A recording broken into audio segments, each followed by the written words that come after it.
The Mysterious Island, by Jules Verne, Part 2, Chapter 11. Winter arrived with the month of June, which is the December of the northern zones, and the great business was the making of warm and solid clothing. The musmons in the corral had been stripped of their wool, and this precious textile material was now to be transformed into stuff. Of course, Cyrus Harding, having at his disposal neither carders, combers, polishers, stretchers, twisters, mule jenny, nor self-acting machine to spin the wool, nor loom to weave it, was obliged to proceed in a simpler way, so as to do without spinning and weaving. And indeed he proposed to make use of the property which the filaments of wool possess when subjected to a powerful pressure of mixing together, and of manufacturing by this simple process the material called felt. This felt could then be obtained by a simple operation which, if it diminished the flexibility of the stuff, increased its power of retaining heat in proportion. Now the wool furnished by the musmons was composed of very short hairs, and was in a good condition to be felted. The engineer, aided by his companions, including Pencroft, who was once more obliged to leave his boat, commenced the preliminary operations, the subject of which was to remove the wool of that fat and oily substance with which it is impregnated, and which is called grease. This cleaning was done in vats filled with water, which was maintained at the temperature of 70 degrees, and in which the wool was soaked for 24 hours. It was then thoroughly washed in baths of soda, and, when sufficiently dried by pressure, it was in a state to be compressed, that is to say, to produce a solid material, rough, no doubt, and such as would have no value in a manufacturing center of Europe or America, but which would be highly esteemed in the Lincoln Island markets. This sort of material must have been known from the most ancient times, and in fact the first woolen stuffs were manufactured by the process which Harding was now about to employ. Where Harding's engineering qualifications now came into play was in the construction of the machine for pressing the wool, for he knew how to turn ingeniously to profit the mechanical force, hitherto unused, which the waterfall on the beach possessed to move a fulling mill. Nothing could be more rudimentary. The wool was placed in troughs, and upon it fell in turns heavy wooden mallets. Such was the machine in question, and such it had been for centuries until the time when the mallets were replaced by cylinders of compression, and the material was no longer subjected to beating, but to regular rolling. The operation, ably directed by Cyrus Harding, was a complete success. The wool, previously impregnated with a solution of soap, intended on the one hand to facilitate the interlacing, the compression, and the softening of the wool, and on the other to prevent its diminution by the beating, issued from the mill in the shape of thick felt cloth. The roughnesses with which the staple of wool is naturally filled were so thoroughly entangled and interlaced together that a material was formed equally suitable either for garments or bedclothes. It was certainly neither merino, muslin, cashmere, rep, satin, alpaca, cloth, nor flannel. It was Lincolnian felt, and Lincoln Island possessed yet another manufacture. The colonists had now warm garments and thick bedclothes, and they could without fear await the approach of the winter of 1866-67. The severe cold began to be felt about the 20th of June, and, to his great regret, Pencroft was obliged to suspend his boat building, which he hoped to finish in time for next spring. The sailor's great idea was to make a voyage of discovery to Tabor Island, although Harding could not approve of a voyage simply for curiosity's sake, for there was evidently nothing to be found on this desert and almost arid rock. A voyage of 150 miles in a comparatively small vessel, over unknown seas, could not but cause him some anxiety. Suppose that their vessel, once out at sea, should be unable to reach Tabor Island, and could not return to Lincoln Island, what would become of her in the midst of the Pacific, so fruitful of disasters? Harding often talked over this project with Pencroft, and he found him strangely bent upon undertaking this voyage, for which determination he himself could give no sufficient reason. "Now," said the engineer one day to him, "I must observe, my friend, that after having said so much in praise of Lincoln Island, after having spoken so often of the sorrow you would feel if you were obliged to forsake it, you are the first to wish to leave it." "Only to leave it for a few days," replied Pencroft. "Only for a few days, captain. Time to go and come back, and see what that island is like." "But it is not nearly as good as Lincoln Island." "I know that beforehand." "Then why venture there?" "To know what is going on in Tabor Island." "But nothing is going on there. Nothing could happen there." "Who knows?" "And if you are caught in a hurricane?" "There's no fear of that in the fine season," replied Pencroft. "But, captain, as we must provide against everything, I shall ask your permission to take Herbert only with me on this voyage."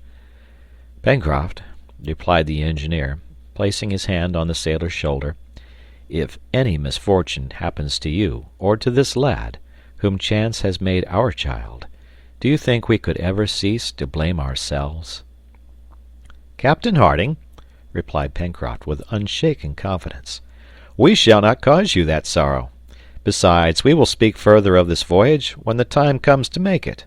And I fancy, when you have seen our tight-rigged little craft, when you have observed how she behaves at sea, when we sail round our island, for we will do so together, I fancy, I say, that you will no longer hesitate to let me go. I don't conceal from you that your boat will be a masterpiece." "Say our boat, at least, Pencroft," replied the engineer, disarmed for the moment. The conversation ended thus, to be resumed later on, without convincing either the sailor or the engineer. The first snow fell towards the end of the month of June. The corral had previously been largely supplied with stores, so that daily visits to it were not requisite, but it was decided that more than a week should never be allowed to pass without someone going to it. Traps were again set, and the machines manufactured by Harding were tried. The bent whalebones, imprisoned in a case of ice, and covered with a thick outer layer of fat, were placed on the border of the forest at a spot where animals usually passed on their way to the lake. To the engineer's great satisfaction, this invention, copied from the Aleutian fishermen, succeeded perfectly. A dozen foxes, a few wild boars, and even a jaguar were taken in this way, the animals being found dead, their stomachs pierced by the unbent bones. An incident here must be related, not only as interesting in itself, but because it was the first attempt made by the colonists to communicate with the rest of mankind. Gideon Spilett had already several times pondered whether to throw into the sea a letter enclosed in a bottle, which currents might perhaps carry to an inhabited coast, or to confide it to pigeons. But how could it be seriously hoped that either pigeons or bottles could cross the distance of 1,200 miles which separated the island from any inhabited land? It would have been pure folly. But on the 30th of June the capture was effected, not without difficulty, of an albatross, which a shot from Herbert's gun had slightly wounded in the foot. It was a magnificent bird, measuring 10 feet from wing to wing, and which could traverse seas as wide as the Pacific. Herbert would have liked to keep this superb bird, as its wound would soon heal, and he thought he could tame it. But Spilett explained to him that he should not neglect this opportunity of attempting to communicate by this messenger with the lands of the Pacific, for if the albatross had come from some inhabited region, there was no doubt but that it would return there so soon as it was set free. Perhaps in his heart Gideon Spilett, in whom the journalist sometimes came to the surface, was not sorry to have the opportunity of sending forth to take its chance an exciting article relating the adventures of the settlers in Lincoln Island. What a success for the authorized reporter of the New York Herald, and for the number which should contain the article, if it should ever reach the address of its editor, the Honorable James Bennet. Gideon Spilett then wrote out a concise account, which was placed in a strong waterproof bag, with an earnest request to whoever might find it to forward it to the office of the New York Herald. This little bag was fastened to the neck of the albatross and not to its foot, for these birds are in the habit of resting on the surface of the sea, Then liberty was given to this swift courier of the air, and it was not without some emotion that the colonists watched it disappear in the misty west. "Where is he going to?" asked Pencroft. "Towards New Zealand," replied Herbert. "A good voyage to you!" shouted the sailor, who himself did not expect any great result from this mode of correspondence. With the winter, work had been resumed in the interior of Granite House, mending clothes and different occupations, among others making the sails for their vessel, which were cut from the inexhaustible balloon case. During the month of July the cold was intense, but there was no lack of either wood or coal. Cyrus Harding had established a second fireplace in the dining-room, and there the long winter evenings were spent. Talking while they worked, reading when the hands remained idle, the time passed with profit to all.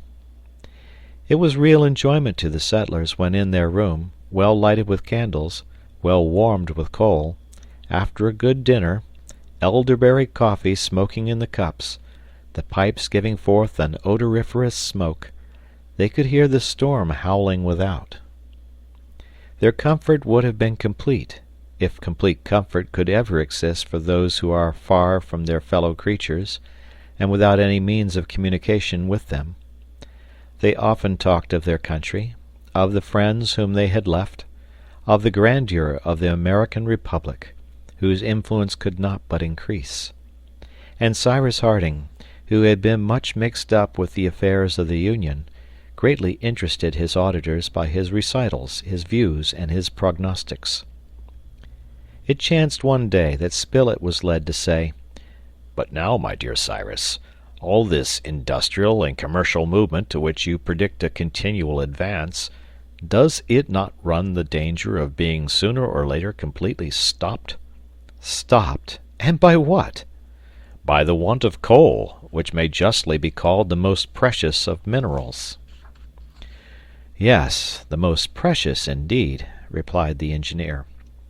"And it would seem that nature wished to prove that it was so by making the diamond, which is simply pure carbon crystallized." "You don't mean to say, Captain," interrupted Pencroft, "that we burn diamonds in our stoves in the shape of coal?" "No, my friend," replied Harding. "However," resumed Gideon Spilett, "you do not deny that some day the coal will be entirely consumed?" "Oh, the veins of coal are still considerable, and the 100,000 miners who annually extract from them 100 millions of hundredweights have not nearly exhausted them."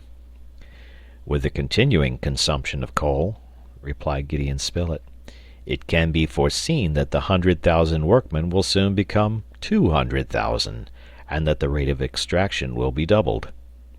"Doubtless, but after the European mines, which will be soon worked more thoroughly with new machines, the American and Australian mines will for a long time yet provide for the consumption in trade." "For how long a time?" asked the reporter. "For at least 250 or 300 years." "That is reassuring for us, but a bad lookout for our great-grandchildren," observed Pencroft. "They will discover something else," said Herbert. "It is to be hoped so," answered Spilett, "for without coal there would be no machinery, and without machinery there would be no railways, no steamers, no manufactories, nothing of that which is indispensable to modern civilization." "But what will they find?" asked Pencroft. "Can you guess, Captain?" "Nearly, my friend." "And what will they burn instead of coal?" "Water," replied Harding. "Water!" cried Pencroft. "Water as fuel for steamers and engines? Water to heat water?" "Yes, but water decomposed into its primitive elements," replied Cyrus Harding, "and decomposed doubtless by electricity, which will then have become a powerful and manageable force, for all great discoveries, by some inexplicable law, appear to agree and become complete at the same time.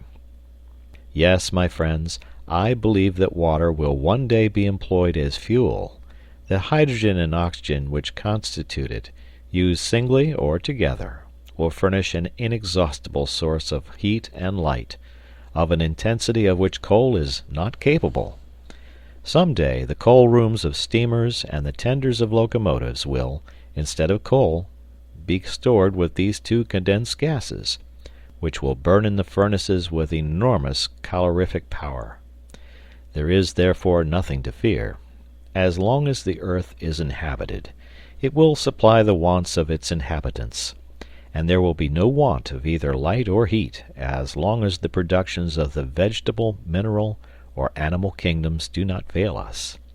I believe, then, that when the deposits of coal are exhausted, we shall heat and warm ourselves with water. Water will be the coal of the future." "I should like to see that," observed the sailor.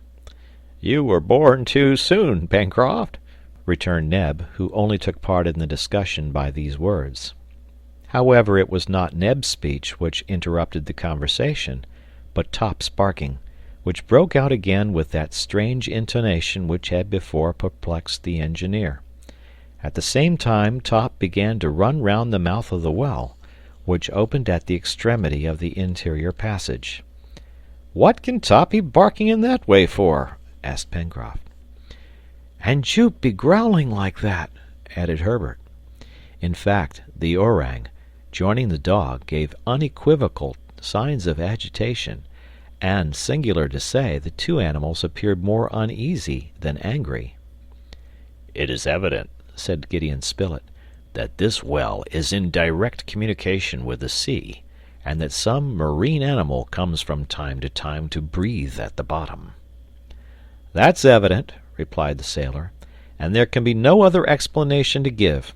Quiet there, Top," added Pencroft, turning to the dog, "and you, Jupe, be off to your room." The ape and the dog were silent. Jupe went off to bed, but Top remained in the room, and continued to utter low growls at intervals during the rest of the evening. There was no further talk on the subject, but the incident, however, clouded the brow of the engineer. During the remainder of the month of July there was alternate rain and frost. The temperature was not so low as during the preceding winter, and its maximum did not exceed 8 degrees Fahrenheit. But although this winter was less cold, it was more troubled by storms and squalls. The sea, besides, often endangered the safety of the chimneys. At times it almost seemed as if an undercurrent raised these monstrous billows which thundered against the wall of Granite House. When the settlers, leaning from their windows, gazed on the huge watery masses breaking beneath their eyes, they could not but admire the magnificent spectacle of the ocean in its impotent fury. The waves rebounded in dazzling foam, the beach entirely disappearing under the raging flood, and the cliff appearing to emerge from the sea itself, the spray rising to a height of more than 100 feet. During these storms it was difficult and even dangerous to venture out, owing to the frequently falling trees. However, the colonists never allowed a week to pass without having paid a visit to the corral. Happily, this enclosure, sheltered by the southeastern spur of Mount Franklin, did not greatly suffer from the violence of the hurricanes, which spared its trees, sheds, and palisades. But the poultry yard on Prospect Heights, being directly exposed to the gusts of wind from the east, suffered considerable damage. The pigeon house was twice unroofed and the paling blown down.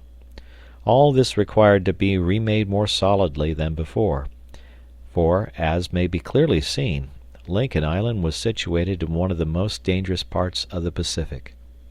It really appeared as if it formed the central point of vast cyclones, which beat it perpetually as the whip does the top. Only here it was the top which was motionless and the whip which moved.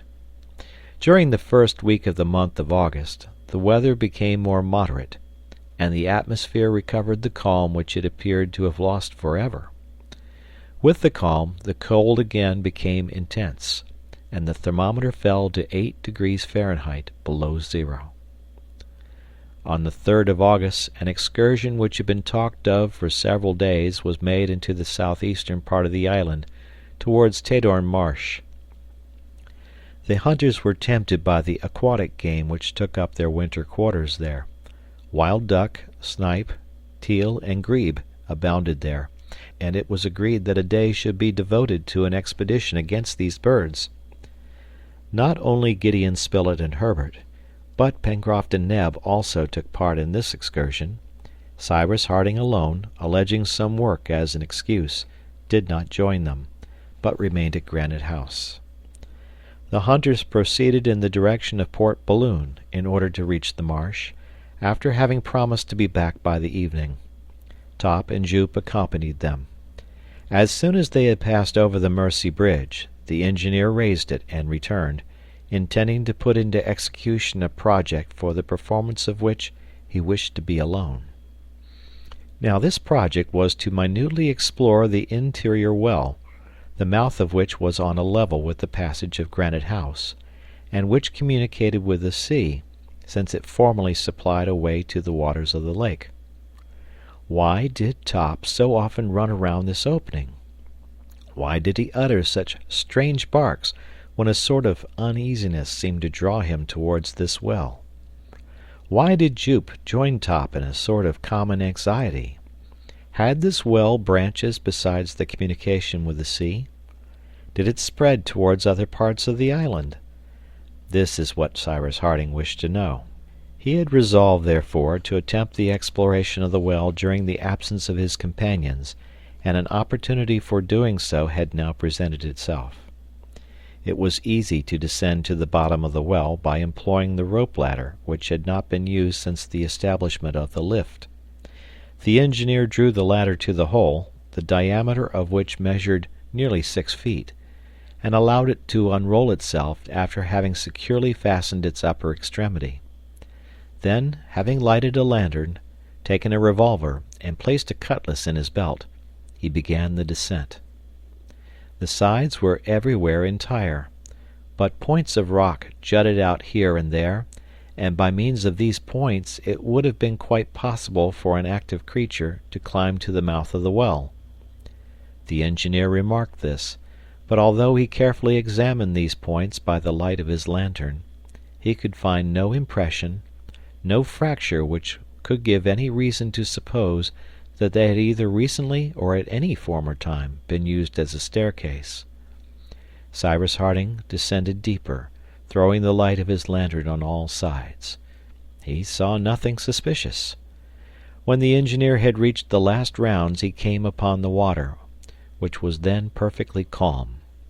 Neither at its level nor in any other part of the well did any passage open which could lead to the interior of the cliff.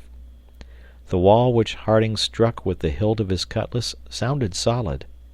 It was compact granite, through which no living being could force a way. To arrive at the bottom of the well and then climb up to its mouth, it was necessary to pass through the channel under the rocky subsoil of the beach, which placed it in communication with the sea, and this was only possible for marine animals. As to the question of knowing where this channel ended, at what point of the shore, and at what depth beneath the water, it could not be answered. Then Cyrus Harding, having ended his survey, reascended, drew up the ladder, covered the mouth of the well, and returned thoughtfully to the dining-room, saying to himself, "I have seen nothing, and yet there is something there." End of chapter. The Mysterious Island by Jules Verne, Part 2, Chapter 12. In the evening the hunters returned, having enjoyed good sport, and being literally loaded with game. Indeed, they had as much as 4 men could possibly carry. Top wore a necklace of teal, and Jup wreaths of snipe round his body. "Here, master," cried Neb, "here's something to employ our time. Preserved and made into pies, we shall have a welcome store. But I must have someone to help me. I count on you, Pencroft." "No, Neb," replied the sailor. "I have the rigging of the vessel to finish and to look after, and you will have to do without me." "And you, Mr. Herbert?" "I must go to the corral tomorrow, Neb," replied the lad. "It will be you, then, Mr. Spilett, who will help me?"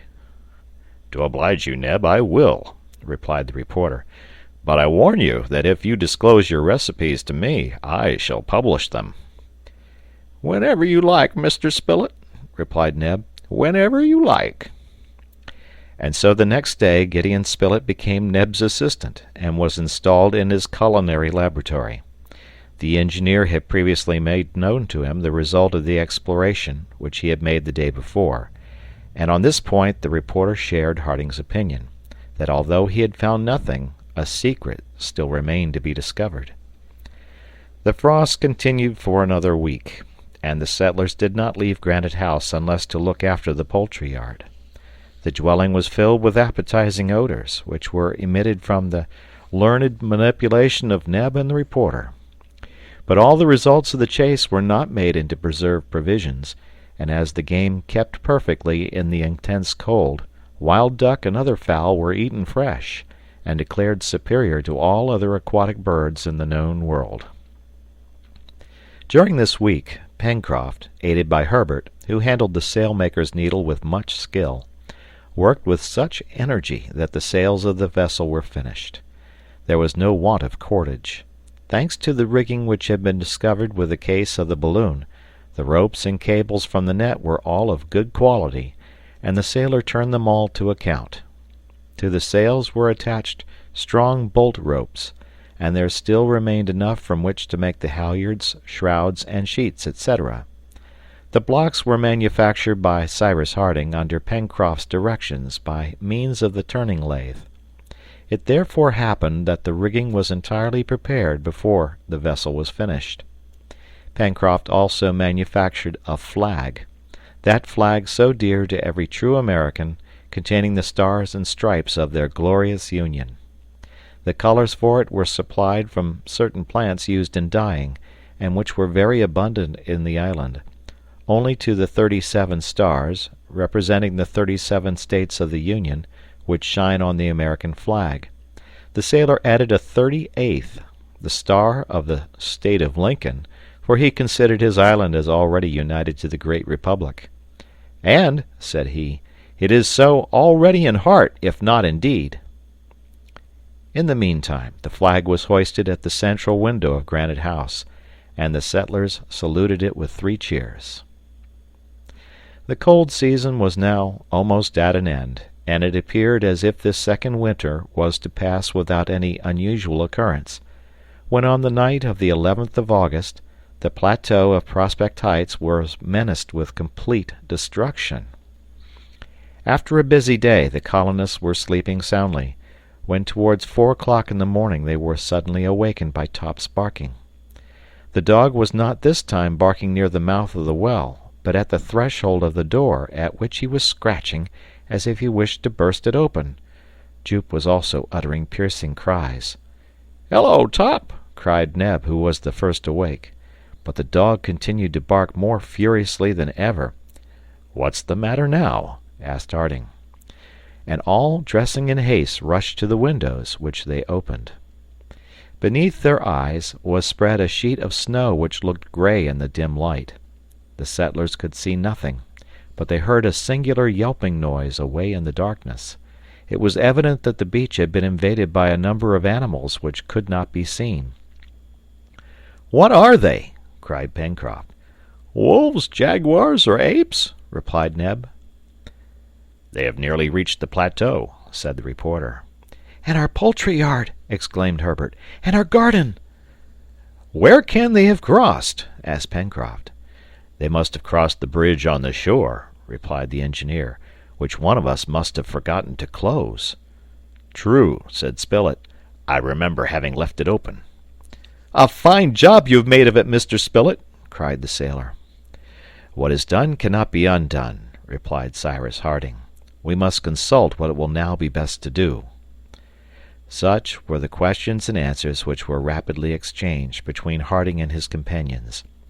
It was certain that the bridge had been crossed, that the shore had been invaded by animals, and that whatever they might be, they could by ascending the left bank of the Mercy reach Prospect Heights. They must therefore be advanced against quickly and fought with, if necessary. "But what are these beasts?" was asked a second time, as the yelpings were again heard more loudly than before. These yelps made Herbert start, and he remembered having heard them before during his first visit to the sources of the Red Creek. "They are colpios! Foxes!" he exclaimed. "Forward!" shouted the sailor.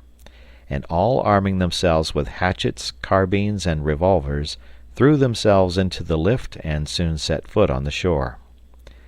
Colpios are dangerous animals when in great numbers and irritated by hunger. Nevertheless, the colonists did not hesitate to throw themselves into the midst of the troop, and their first shots, vividly lighting up the darkness, made their assailants draw back. The chief thing was to hinder these plunderers from reaching the plateau, for the garden and the poultry yard would then have been at their mercy. An immense, perhaps irreparable mischief would inevitably be the result, especially with regard to the cornfield. But as the invasion of the plateau could only be made by the left bank of the Mersey, it was sufficient to oppose the colpios on the narrow bank between the river and the cliff of granite. This was plain to all, and by Cyrus Harding's orders they reached the spot indicated by him, while the colpios rushed fiercely through the gloom. Harding, Gideon Spilett, Herbert, Pencroft, and Neb posted themselves in impregnable line. Top, his formidable jaws open, preceded the colonists, and he was followed by Jup, armed with knotty cudgel, which he brandished like a club. The night was extremely dark. It was only by the flashes from the revolvers as each person fired that they could see their assailants, who were at least 100 in number, and whose eyes were glowing like hot coals. "They must not pass!" shouted Pencroft.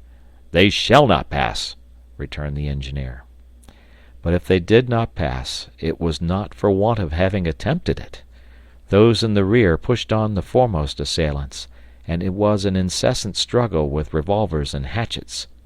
Several colpios already lay dead on the ground, but their number did not appear to diminish, and it might have been supposed that reinforcements were continually arriving over the bridge. The colonists were soon obliged to fight at close quarters, not without receiving some wounds, although happily very slight ones. Herbert had, with a shot from his revolver, rescued Neb, on whose back a colpio had sprung like a tiger-cat. Top fought with actual fury, flying at the throats of the foxes and strangling them instantaneously. Jup wielded his weapon valiantly, and it was in vain that they endeavored to keep him in the rear. Endowed doubtless with sight which enabled him to pierce the obscurity, he was always in the thick of the fight, uttering from time to time a sharp hissing sound, which was with him the sign of great rejoicing. At one moment he advanced so far that by the light from a revolver he was seen surrounded by 5 or 6 large colpios, with whom he was coping with great coolness. However, the struggle was ended at last, and victory was on the side of the settlers, but not until they had fought for 2 long hours. The first signs of the approach of day doubtless determined the retreat of their assailants, who scampered away towards the north, passing over the bridge, which Neb ran immediately to raise. When day had sufficiently lighted up the field of battle, the settlers counted as many as 50 dead bodies scattered about on the shore. "And Jup!" cried Pencroft. "Where is Jup?" Jup had disappeared. His friend Neb called him, and for the first time Jup did not reply to his friend's call. Everyone set out in search of Jup, trembling lest he should be found among the slain. They cleared the place of the bodies which stained the snow with their blood. Jup was found in the midst of a heap of colpios whose broken jaws and crushed bodies show that they had to do with the terrible club of the intrepid animal. Poor Jup still held in his hand the stump of his broken cudgel, but deprived of his weapon he had been overpowered by numbers, and his chest was covered with severe wounds. "He is living!" cried Neb, who was bending over him. "And we will save him," replied the sailor. "We will nurse him as if he was one of ourselves." It appeared as if Jup understood, for he leaned his head on Pencroft's shoulder as if to thank him. The sailor was wounded himself, but his wound was insignificant, as were those of his companions, for thanks to their firearms they had been almost always able to keep their assailants at a distance. It was therefore only the orang whose condition was serious. Jupe, carried by Neb and Pencroft, was placed in the lift, and only a slight moan now and then escaped his lips. He was gently drawn up to Granite House. There he was laid on a mattress taken from one of the beds, and his wounds were bathed with the greatest care. It did not appear that any vital part had been reached, but Jupe was very weak from loss of blood, and a high fever soon set in after his wounds had been dressed. He was laid down. Strict diet was imposed, "just like a real person," as Neb said, and they made him swallow several cups of a cooling drink, for which the ingredients were supplied from the vegetable medicine chest of Granite House. Jupe was at first restless, but his breathing gradually became more regular, and he was left sleeping quietly. From time to time Top, walking on tiptoe, as one might say, came to visit his friend, and seemed to approve of all the care that had been taken of him. One of Jupe's hands hung over the side of his bed, and Top licked it with a sympathizing air. They employed the day in interring the dead, who were dragged to the forest of the far west, and there buried deep. This attack, which might have had such serious consequences, was a lesson to the settlers, who from this time never went to bed until one of their number had made sure that all the bridges were raised, and that no invasion was possible. However, Jupe, after having given them serious anxiety for several days, began to recover. His constitution brought him through. The fever gradually subsided, and Gideon Spilett, who was a bit of a doctor, pronounced him quite out of danger. On the 16th of August Jupe began to eat. Neb made him nice little sweet dishes, which the invalid devoured with great relish, for if he had a pet failing, it was that of being somewhat of a gourmand, and Neb had never done anything to cure him of this fault. "What would you have?" said he to Gideon Spilett, who sometimes expostulated with him for spoiling the ape. "Poor Jupe has no other pleasure than that of the palate, and I am only too glad to be able to reward his services in this way." 10 days after having taken to his bed, on the 21st of August, Master Jupe arose. His wounds were healed, and it was evident that he would not be long in regaining his usual strength and agility. Like all convalescents, he was tremendously hungry, and the reporter allowed him to eat as much as he liked, for he trusted to that instinct, which is too often wanting in reasoning beings, to keep the orang from any excess. Neb was delighted to see his pupil's appetite returning.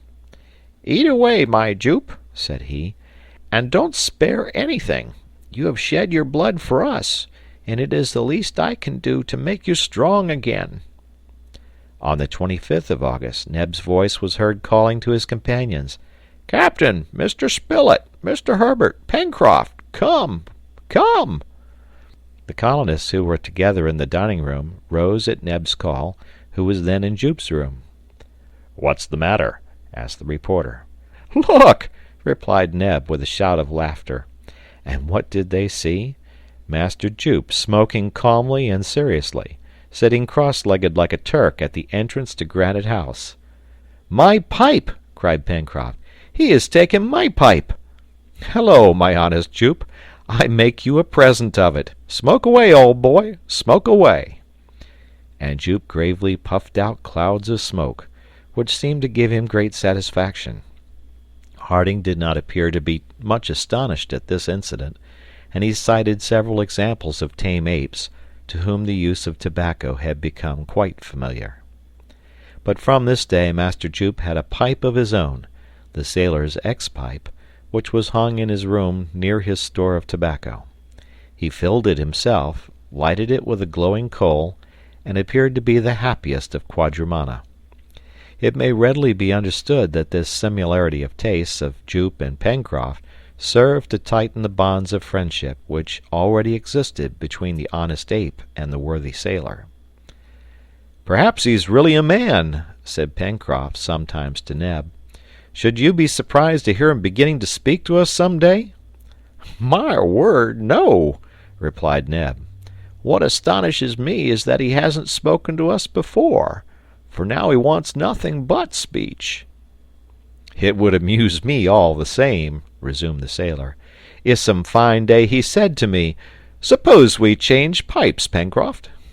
"Yes," replied Neb. "What a pity he was born dumb!" With the month of September the winter ended, and the works were again eagerly commenced. The building of the vessel advanced rapidly.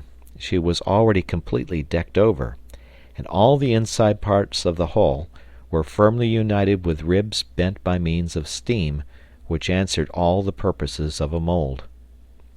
As there was no want of wood, Pencroft proposed to the engineer to give a double lining to the hull, to ensure the strength of the vessel. Harding, not knowing what the future might have in store for them, approved the sailor's idea of making the craft as strong as possible. The interior and deck of the vessel was entirely finished towards the 15th of September. For caulking the seams they made oakum of dry seaweed, which was hammered in between the planks. Then these seams were covered with boiling tar, which was obtained in great abundance from the pines in the forest. The management of the vessel was very simple. She had from the first been ballasted with heavy blocks of granite walled up in a bed of lime, 12,000 pounds of which they stowed away. A deck was placed over this ballast, and the interior was divided into 2 cabins, 2 benches extended along them, and served also as lockers. The foot of the mast supported the partition which separated the 2 cabins, which were reached by 2 hatchways let into the deck. Pencroft had no trouble in finding a tree suitable for the mast. He chose a straight young fir, with no knots, and which he had only to square at the step and round off at the top. The ironwork of the mast, the rudder, and the hull had been roughly but strongly forged at the chimneys. Lastly, yards, masts, boom, spars, oars, etc., were all finished by the first week in October, and it was agreed that a trial trip should be taken round the island, so as to ascertain how the vessel would behave at sea, and how far they might depend upon her. During all this time the necessary works had not been neglected. The corral was enlarged, for the flock of musmons and goats had been increased by a number of young ones, who had to be housed and fed. The colonists had paid visits also to the oyster bed, the warren, the coal and iron mines, and to the till then unexplored districts of the far west forest, which abounded in game. Certain indigenous plants were discovered, and those fit for immediate use contributed to vary the vegetable stores of Granite House. They were a species of ficoid, some similar to those of the Cape, with eatable fleshy leaves, others bearing seeds containing a sort of flower. On the 10th of October the vessel was launched. Pencroft was radiant with joy. The operation was perfectly successful. The boat, completely rigged, having been pushed on rollers to the water's edge, was floated by the rising tide amid the cheers of the colonists, particularly of Pencroft, who showed no modesty on this occasion. Besides, his importance was to last beyond the finishing of the vessel, since, after having built her, he was to command her. The grade of captain was bestowed upon him with the approbation of all. To satisfy Captain Pencroft, it was now necessary to give a name to the vessel, and after many propositions had been discussed, the votes were all in favor of the Bonadventure.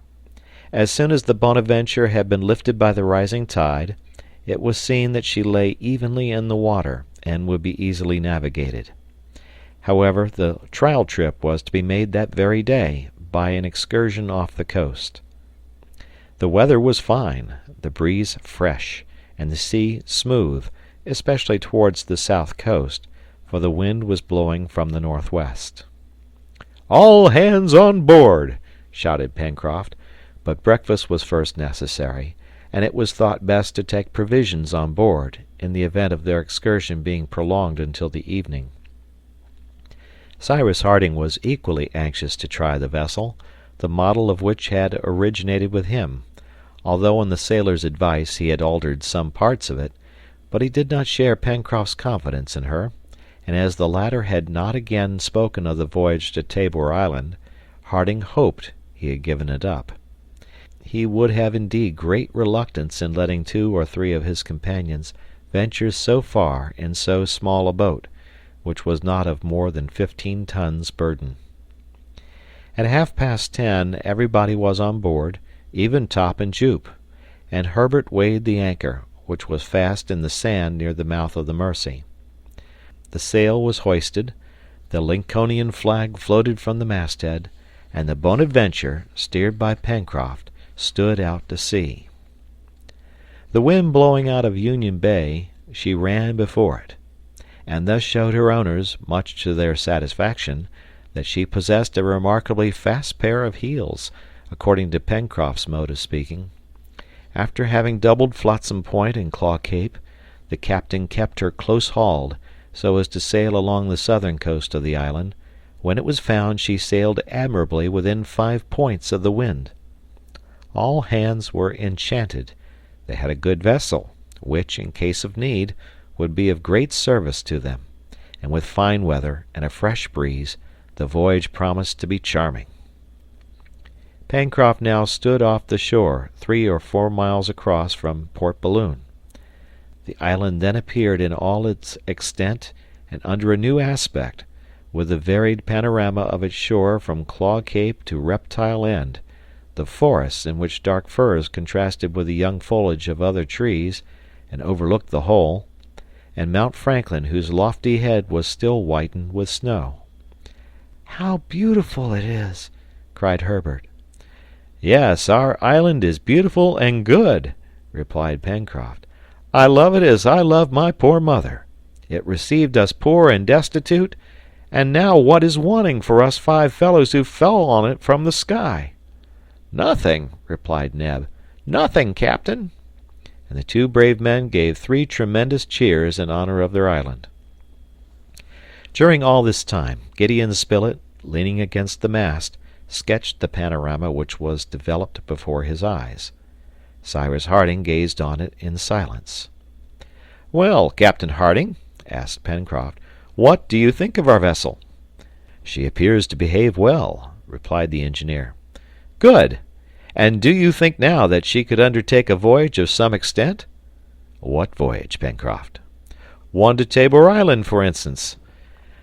"My friend," replied Harding, "I think that in any pressing emergency we need not hesitate to trust ourselves to the Bonadventure even for a longer voyage. But you know I should see you set off to Tabor Island with great uneasiness, since nothing obliges you to go there." "One likes to know one's neighbors," returned the sailor, who was obstinate in his idea. "Tabor Island is our neighbor, and the only one. Politeness requires us to go at least to pay a visit." "By Jove," said Spilett, "our friend Pencroft has become very particular about the proprieties all at once." "I am not particular about anything at all," retorted the sailor, who was rather vexed by the engineer's opposition, but who did not wish to cause him anxiety. "Consider, Pencroft," resumed Harding, "you cannot go alone to Tabor Island." "One companion will be enough for me." "Even so," replied the engineer, "you will risk depriving the colony of Lincoln Island of 2 settlers out of 5. "Out of 6," replied Pencroft. "You forget Jup." "Out of 7," added Neb. "Top is quite worth another." "There is no risk at all in it, captain," replied Pencroft. "That is possible, Pencroft, but I repeat it is to expose ourselves uselessly." The obstinate sailor did not reply, and let the conversation drop, quite determined to resume it again. But he did not suspect that an incident would come to his aid and change into an act of humanity that which was at first only a doubtful whim. After standing off the shore, the Bonadventure again approached it in the direction of Port Balloon. It was important to ascertain the channels between the sandbanks and reefs, that buoys might be laid down, since this little creek was to be the harbor.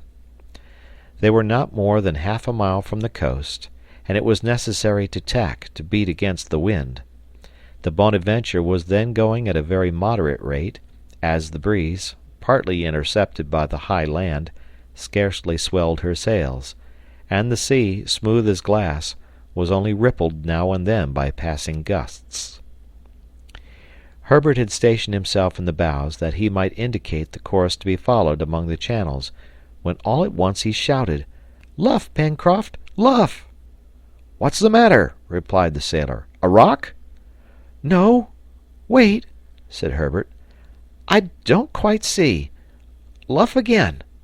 Right now." So saying, Herbert, leaning over the side, plunged his arm into the water and pulled it out, exclaiming, "A bottle!" He held in his hand a corked bottle which he had just seized a few cables' length from the shore. Cyrus Harding took the bottle.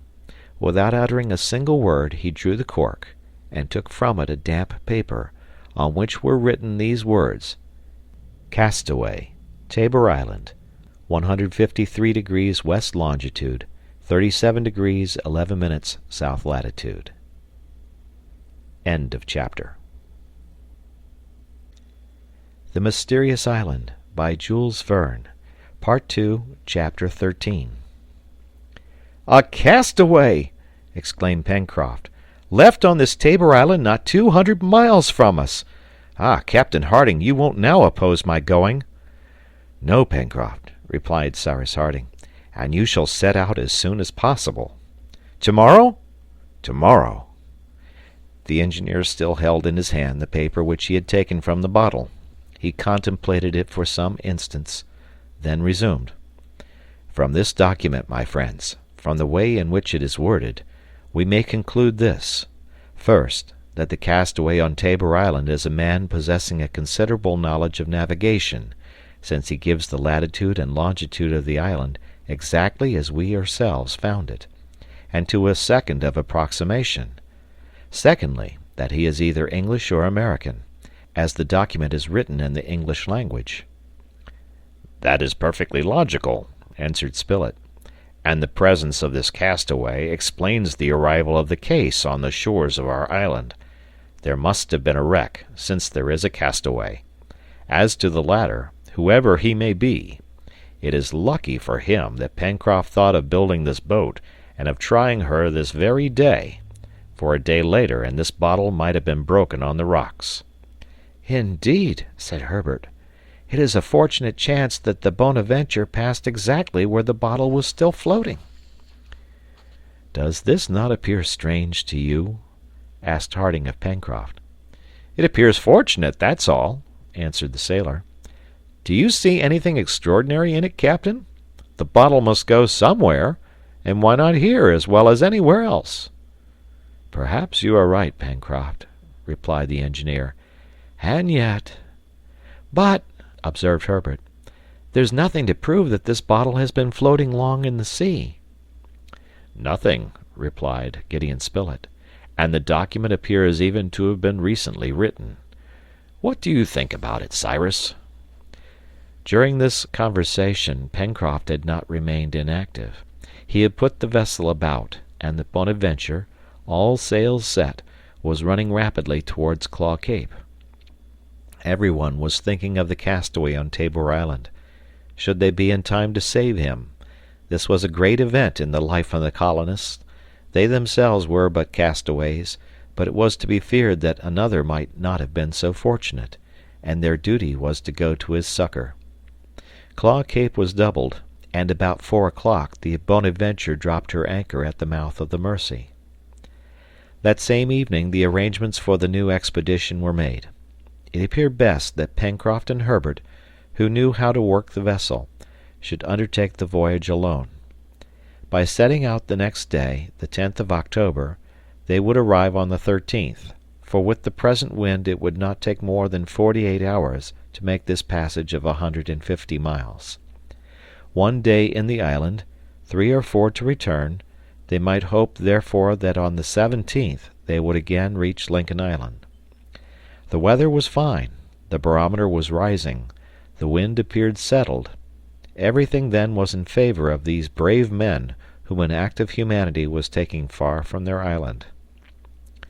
Thus it had been agreed that Cyrus Harding, Neb, and Gideon Spilett should remain at Granite House. But an objection was raised, and Spilett, who had not forgotten his business as reporter to the New York Herald, having declared that he would go by swimming rather than lose such an opportunity, he was admitted to take a part in the voyage. The evening was occupied in transporting on board the Bonadventure articles of bedding, utensils, arms, ammunition, a compass, provisions for a week. This being rapidly done, the colonists ascended to Granite House. The next day, at 5 o'clock in the morning, the farewells were said, not without some emotion on both sides, and Pencroft, setting sail, made towards Claw Cape, which had to be doubled in order to proceed to the southwest. The Bonadventure was already a quarter of a mile from the coast when the passengers perceived on the heights of Granite House 2 men waving their farewells. They were Cyrus Harding and Neb. "Our friends," exclaimed Spilett, "this is our first separation in 15 months." Pencroft, the reporter, and Herbert waved in return, and Granite House soon disappeared behind the high rocks of the cape. During the first part of the day the Bonadventure was still in sight of the southern coast of Lincoln Island, which soon appeared just like a green basket, with Mount Franklin rising from the center. The heights, diminished by distance, did not present an appearance likely to tempt vessels to touch there. Reptile End was passed in about an hour, though at a distance of about 10 miles. At this distance it was no longer possible to distinguish anything of the western coast, which stretched away to the ridges of Mount Franklin, and 3 hours after, the last of Lincoln Island sank below the horizon. The Bonadventure behaved capitally. Bounding over the waves, she proceeded rapidly on her course. Pencroft had hoisted the foresail, and steering by the compass, followed a rectilinear direction. From time to time Herbert relieved him at the helm, and the lad's hand was so firm that the sailor had not a point to find fault with. Gideon Spilett chatted sometimes with one, sometimes with the other. If wanted, he lent a hand with the ropes, and Captain Pencroft was perfectly satisfied with his crew. In the evening the crescent moon, which would not be in its first quarter until the 16th, appeared in the twilight and soon set again. The night was dark but starry, and the next day again promised to be fine. Pencroft prudently lowered the foresail, not wishing to be caught by a sudden gust while carrying too much canvas. It was perhaps an unnecessary precaution on such a calm night, but Pencroft was a prudent sailor, and cannot be blamed for it. The reporter slept part of the night. Pencroft and Herbert took turns for a spell of 2 hours each at the helm. The sailor trusted Herbert as he would himself, and his confidence was justified by the coolness and judgment of the lad. Pencroft gave him his directions as a commander to his steersman, and Herbert never allowed the Bonadventure to swerve even a point. The night passed quickly, as did the day of the 12th of October. A southeasterly direction was strictly maintained. Unless the Bonadventure fell in with some unknown current, she would come exactly within sight of Tabor Island. As to the sea over which the vessel was then sailing, it was absolutely deserted. Now and then a great albatross or frigate bird passed within gunshot, and Gideon Spilett wondered if it was to one of them that he had confided his last letter addressed to the New York Herald. These birds were the only beings that appeared to frequent this part of the ocean between Tabor and Lincoln Islands. "And yet," observed Herbert, "this is the time that whalers usually proceed towards the southern part of the Pacific. Indeed, I do not think there could be a more deserted sea than this." "It is not quite so deserted as all that," replied Pencroft. "What do you mean?" asked the reporter. "We are on it. Do you take our vessel for a wreck and us for porpoises?" And Pencroft laughed at his joke. By the evening, according to calculation, it was thought that the Bonadventure had accomplished a distance of 120 miles since her departure from Lincoln Island, that is to say, in 36 hours, which would give her a speed of between 3 and 4 knots an hour. The breeze was very slight and might soon drop altogether. However, it was hoped that the next morning, by break of day, if the calculation had been correct and the course true, they would sight Tabor Island. Neither Gideon Spilett, Herbert, nor Pencroft slept that night. In the expectation of the next day they could not but feel some emotion. There was so much uncertainty in their enterprise. Were they near Tabor Island? Was the island still inhabited by the castaway to whose succor they had come? Who was this man? Would not his presence disturb the little colony, till then so united? Besides, would he be content to exchange his prison for another? All these questions, which would no doubt be answered the next day, kept them in suspense, and at the dawn of day they all fixed their gaze on the western horizon. "Land!" shouted Pencroft at about 6 o'clock in the morning. And it was impossible that Pencroft should be mistaken. It was evident that land was there. Imagine the joy of the little crew of the Bonadventure. In a few hours they would land on the beach of the island.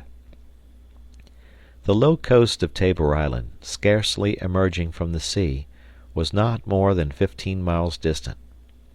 The head of the Bonadventure, which was a little to the south of the island, was set directly towards it, and as the sun mounted in the east, its rays fell upon one or two headlands.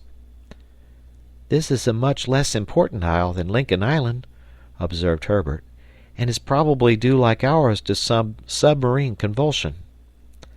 At 11 o'clock the Bonadventure was not more than 2 miles off, and Pencroft, while looking for a suitable place at which to land, proceeded very cautiously through the unknown waters. The whole of the island could now be surveyed, and on it could be seen groups of gum and other large trees, of the same species as those growing on Lincoln Island. But the astonishing thing was that no smoke arose to show that the island was inhabited. No signal whatever appeared on the shore. And yet the document was clear enough. There was a castaway, and this castaway should have been on the watch. In the meanwhile, the Bonadventure entered the winding channels among the reefs, and Pencroft observed every turn with extreme care. He had put Herbert at the helm, posting himself in the bows, inspecting the water, while he held the halyard in his hand, ready to lower the sail at a moment's notice. Gideon Spilett with his glass eagerly scanned the shore, though without perceiving anything. However, at about 12 o'clock the keel of the Bonadventure grated on the bottom. The anchor was let go, the sails furled, and the crew of the little vessel landed. And there was no reason to doubt that this was Tabor Island, since according to the most recent charts there was no island in this part of the Pacific between New Zealand and the American coast.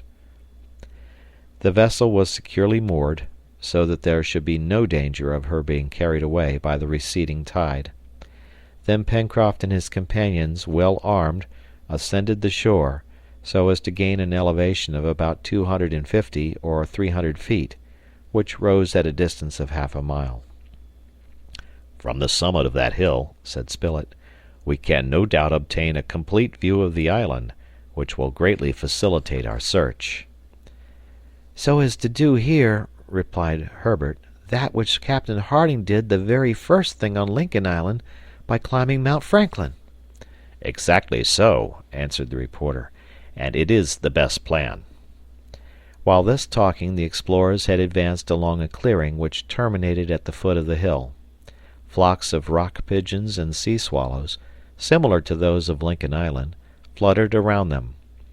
Under the woods which skirted the glade on the left they could hear the bushes rustling and see the grass waving, which indicated the presence of timid animals.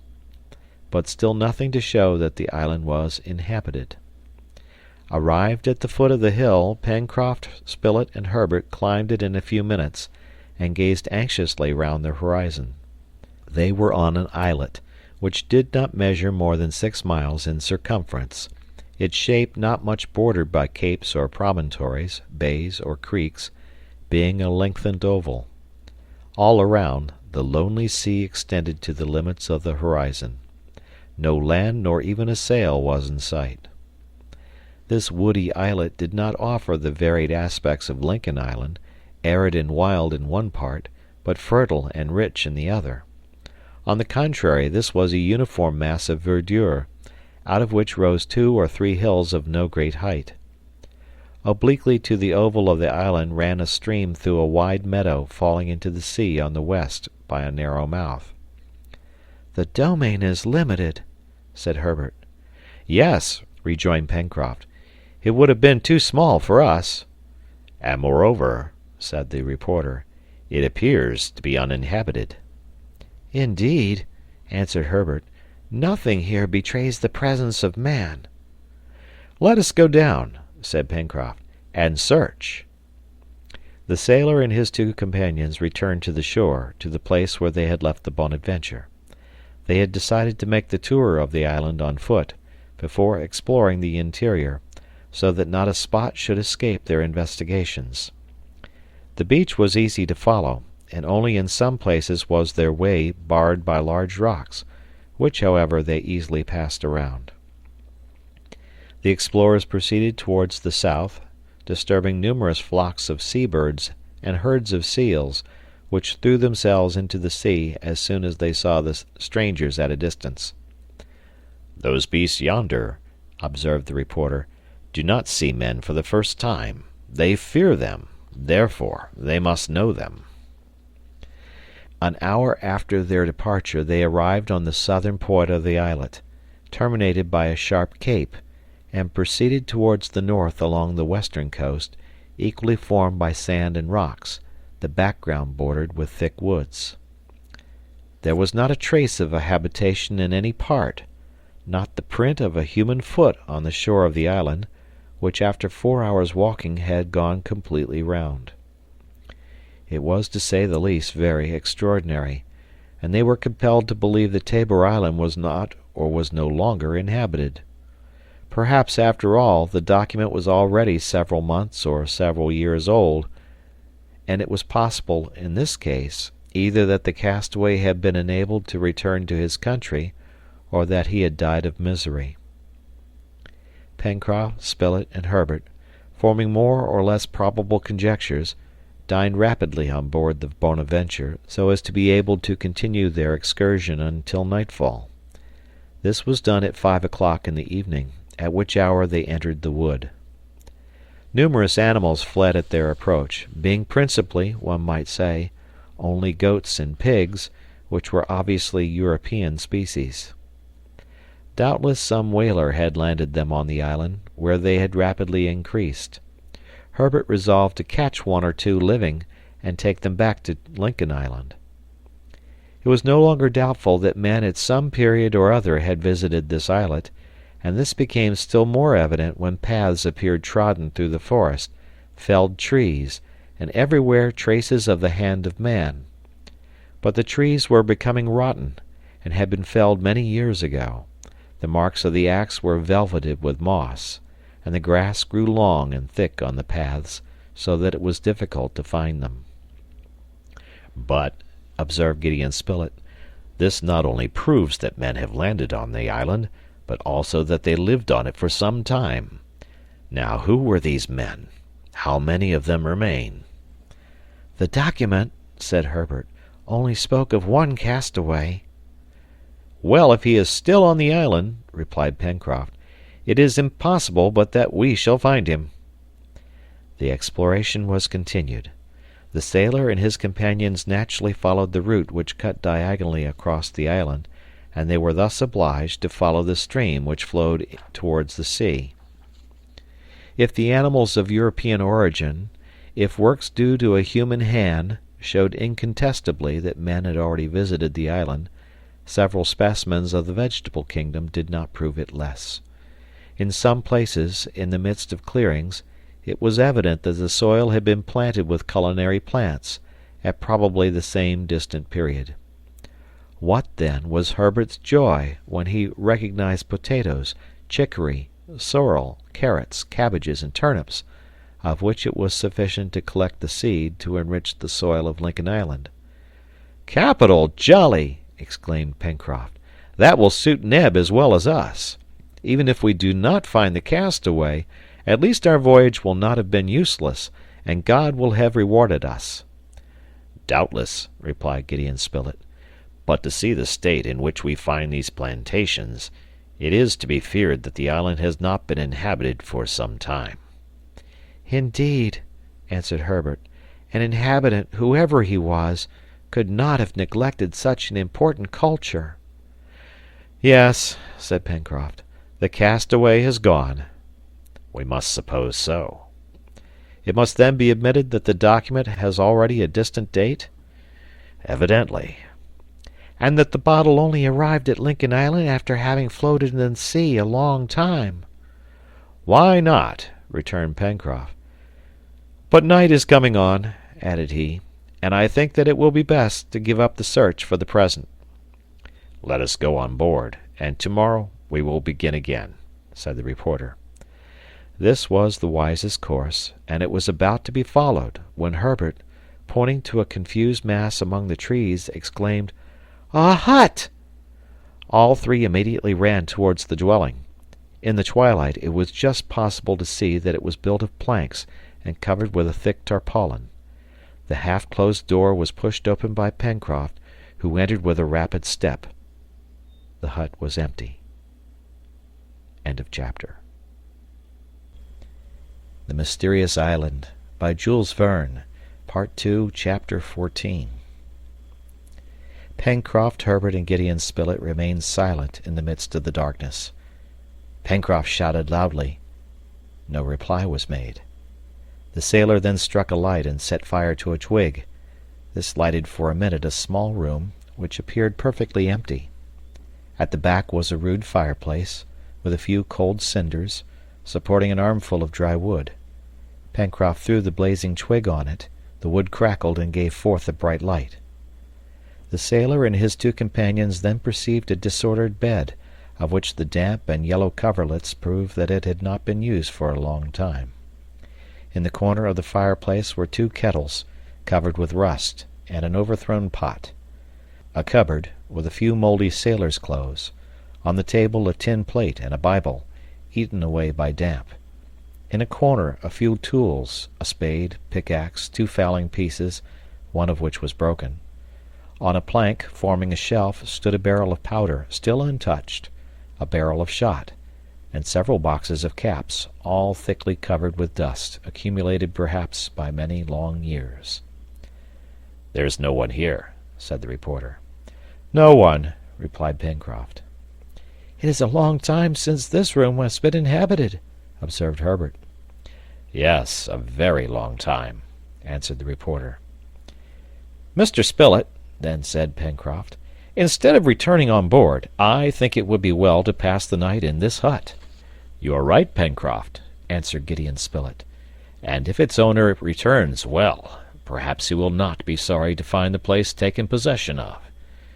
"He will not return," said the sailor, shaking his head. "You think that he has quitted the island?" asked the reporter. "If he has quitted the island, he would have taken away his weapons and his tools," replied Pencroft. "You know the value which castaways set on such articles as these, the last remains of a wreck?" "No, no," repeated the sailor, in a tone of conviction. "No, he has not left the island. If he had escaped in a boat made by himself, he would still less have left these indispensable and necessary articles. No, he is on the island." "Living?" asked Herbert. "Living or dead, but if he is dead, I suppose he has not buried himself, and so we shall at least find his remains." It was then agreed that the night should be passed in the deserted dwelling, and a store of wood found in a corner was sufficient to warm it. The door closed, Pencroft, Herbert, and Spilett remained there, seated on a bench, talking little but wondering much. They were in a frame of mind to imagine anything or expect anything. They listened eagerly for sounds outside.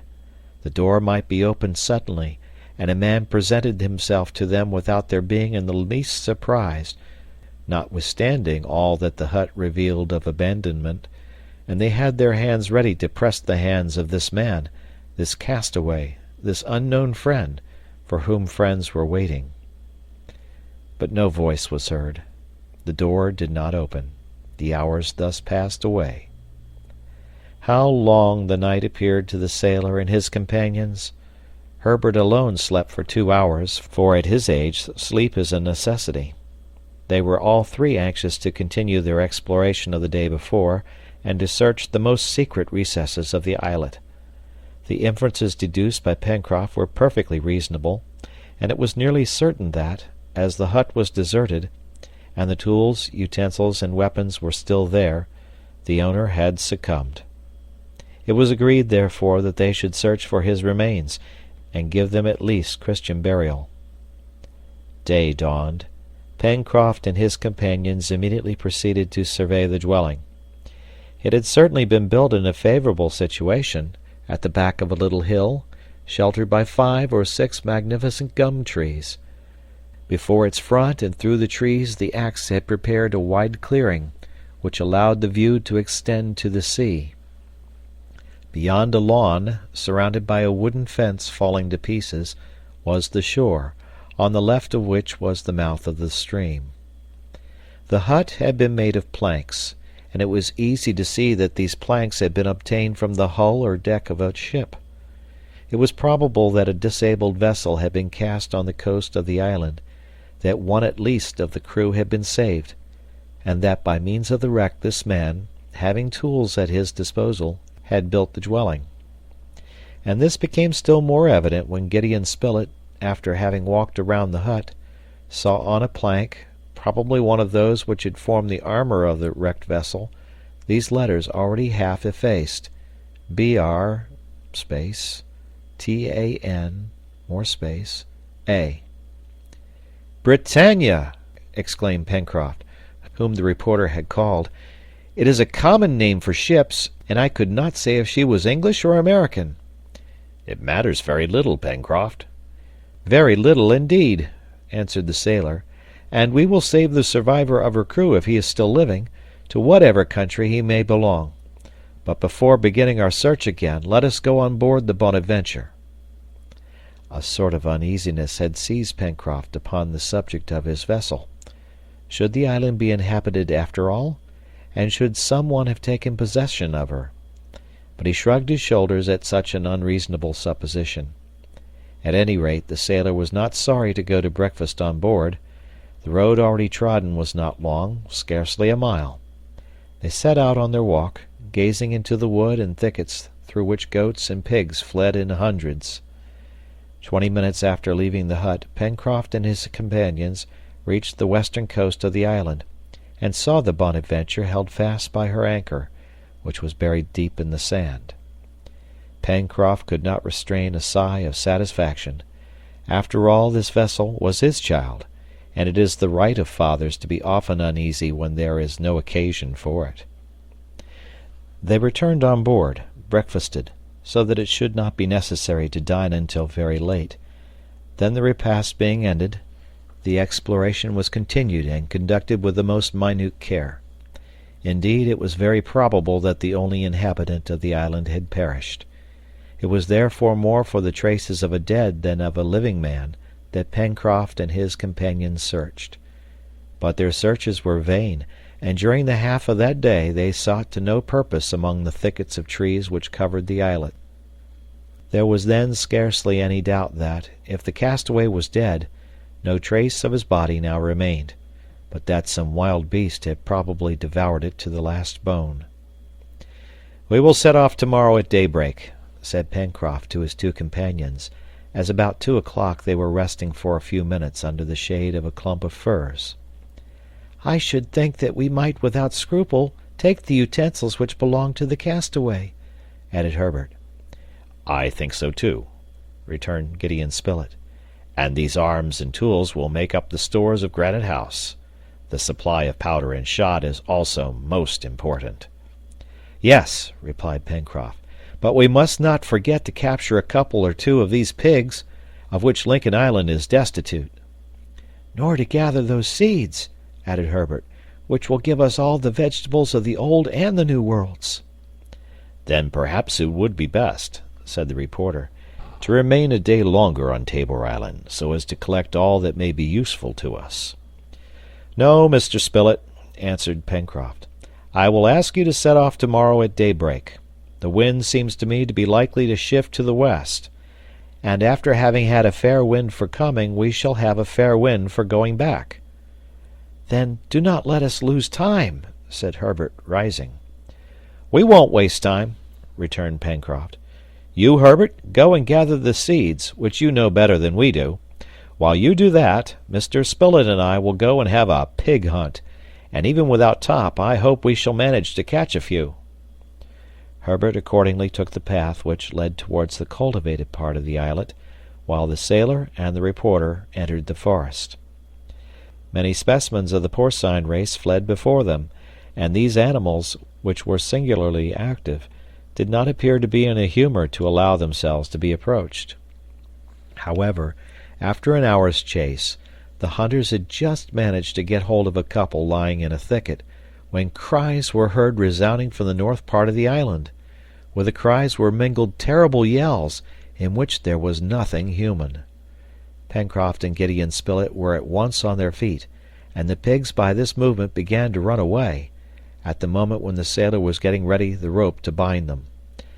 "That's Herbert's voice," said the reporter. "Run!" exclaimed Pencroft, and the sailor and Spilett immediately ran at full speed towards the spot from whence the cries proceeded.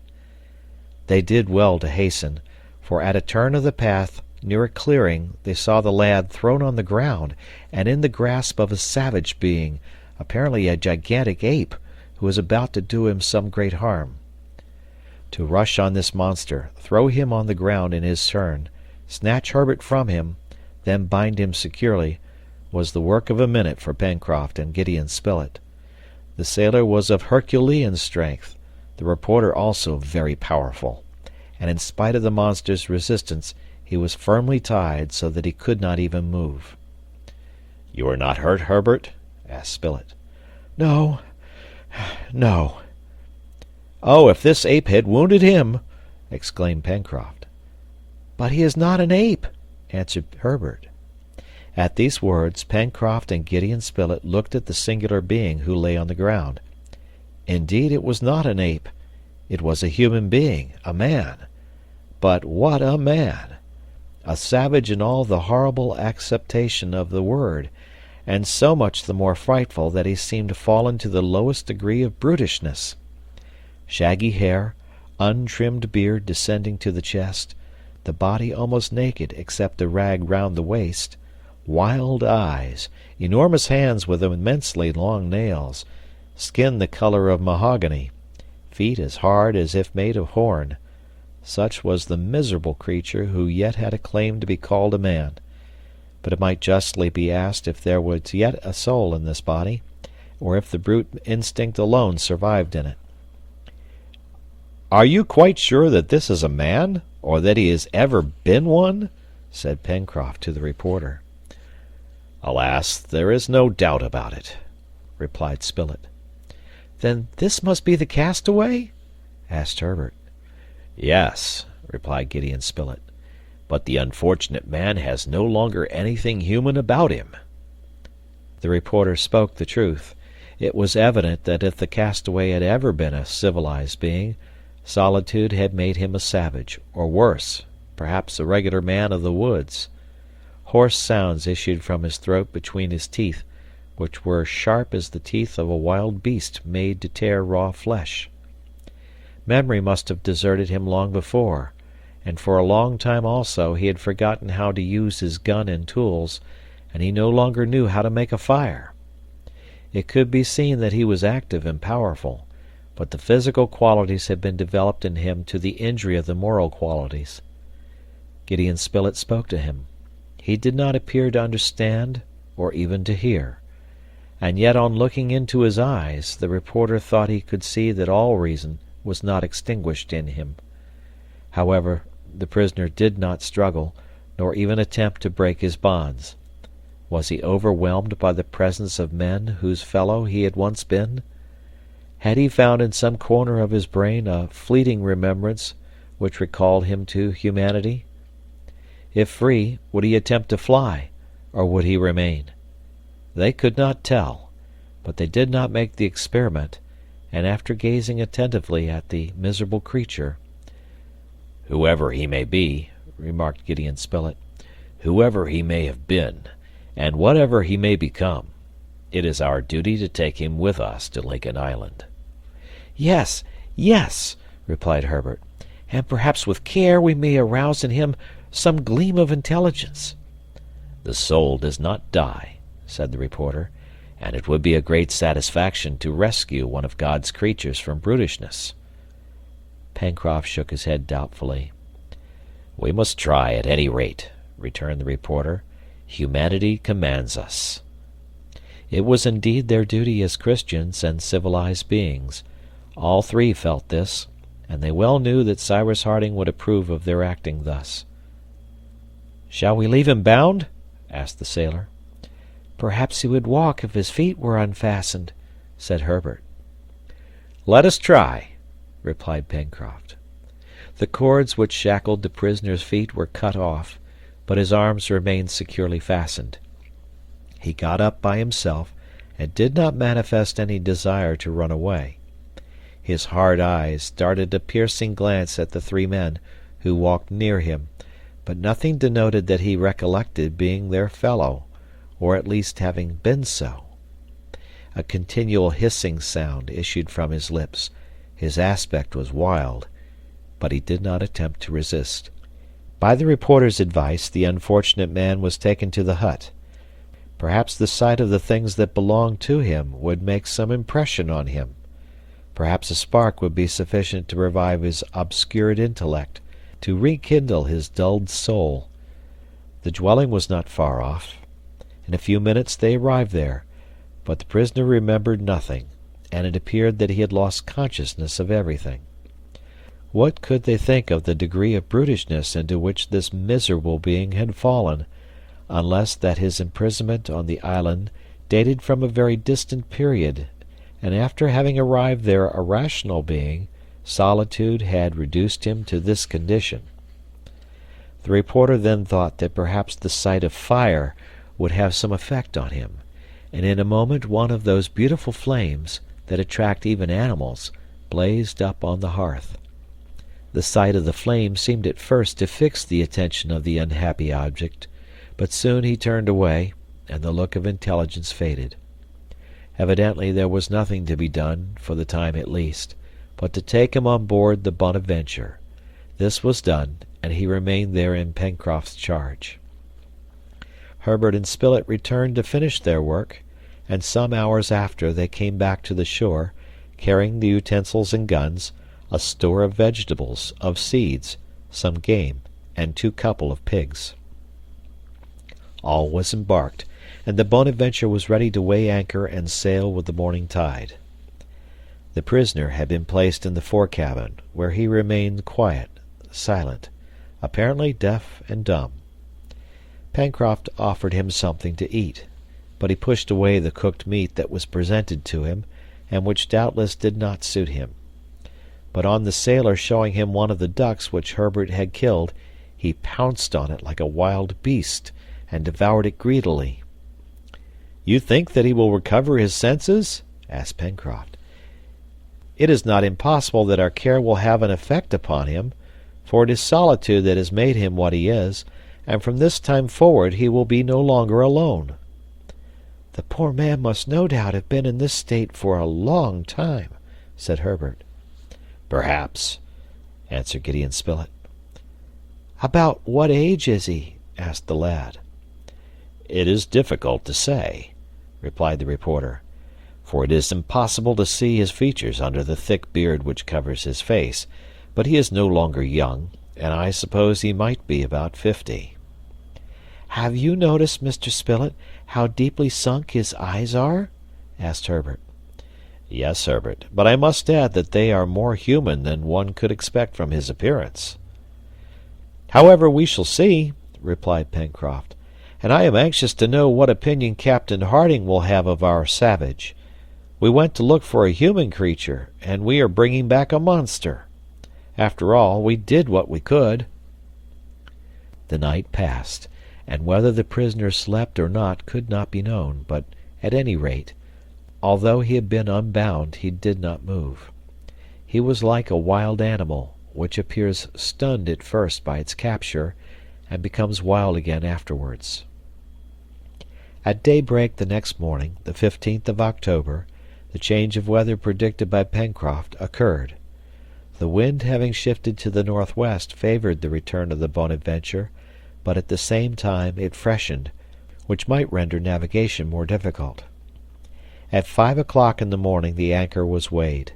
Pencroft took a reef in the mainsail, and steered towards the northeast, so as to sail straight for Lincoln Island. The first day of the voyage was not marked by any incident.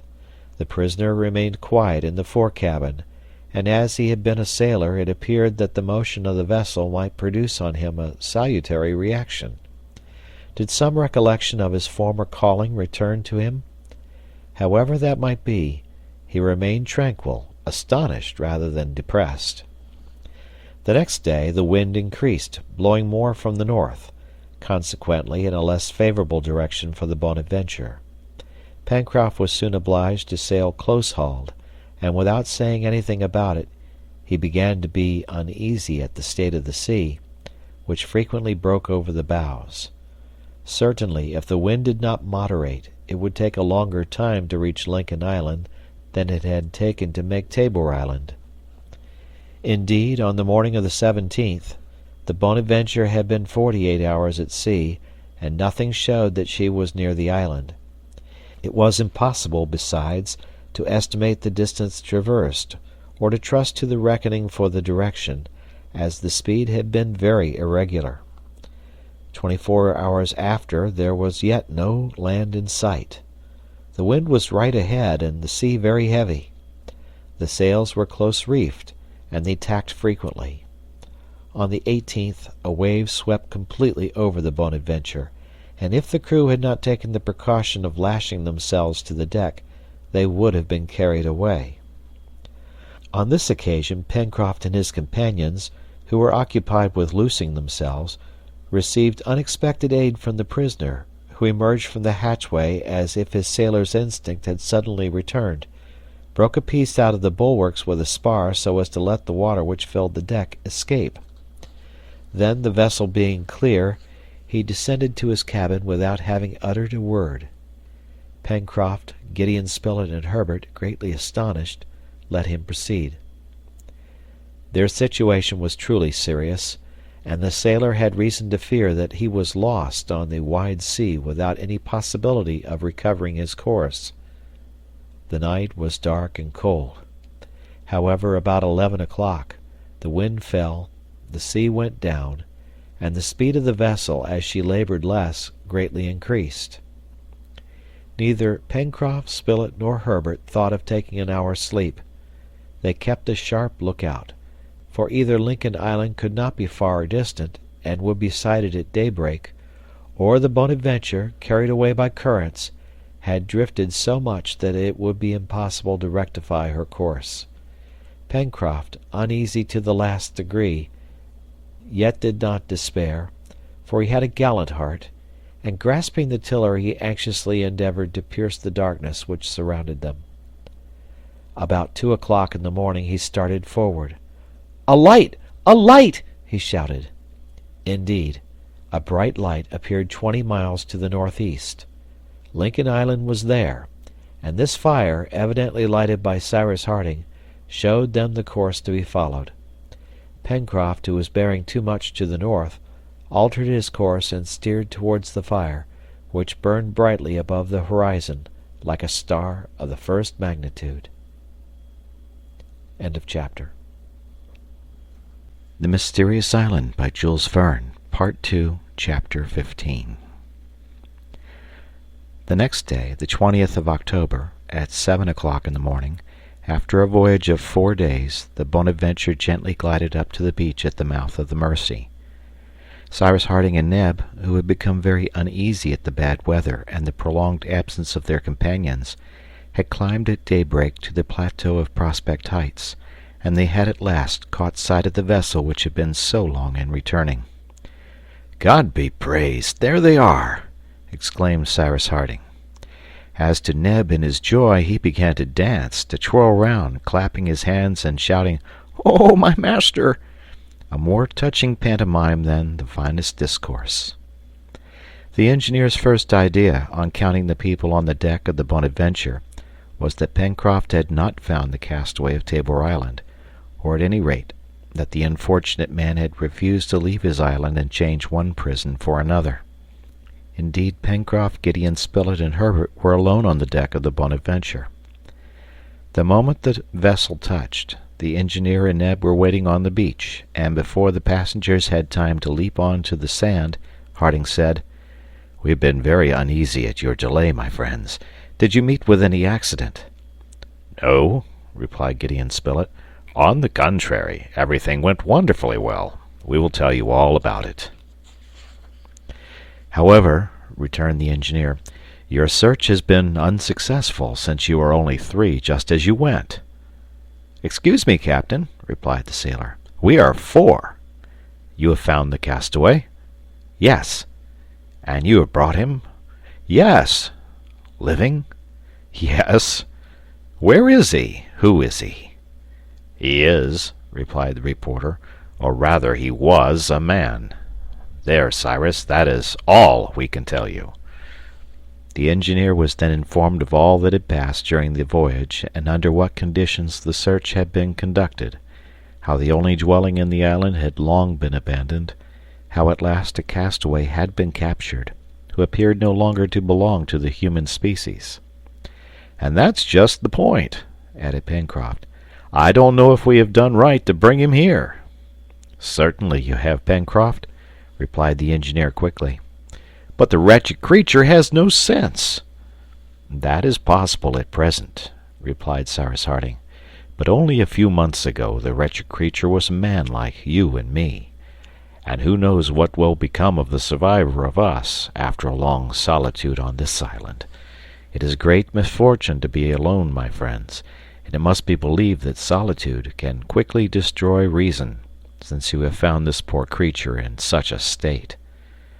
"But, Captain," asked Herbert, "what leads you to think that the brutishness of the unfortunate man began only a few months back?" "Because the document we found had been recently written," answered the engineer, "and the castaway alone can have written it."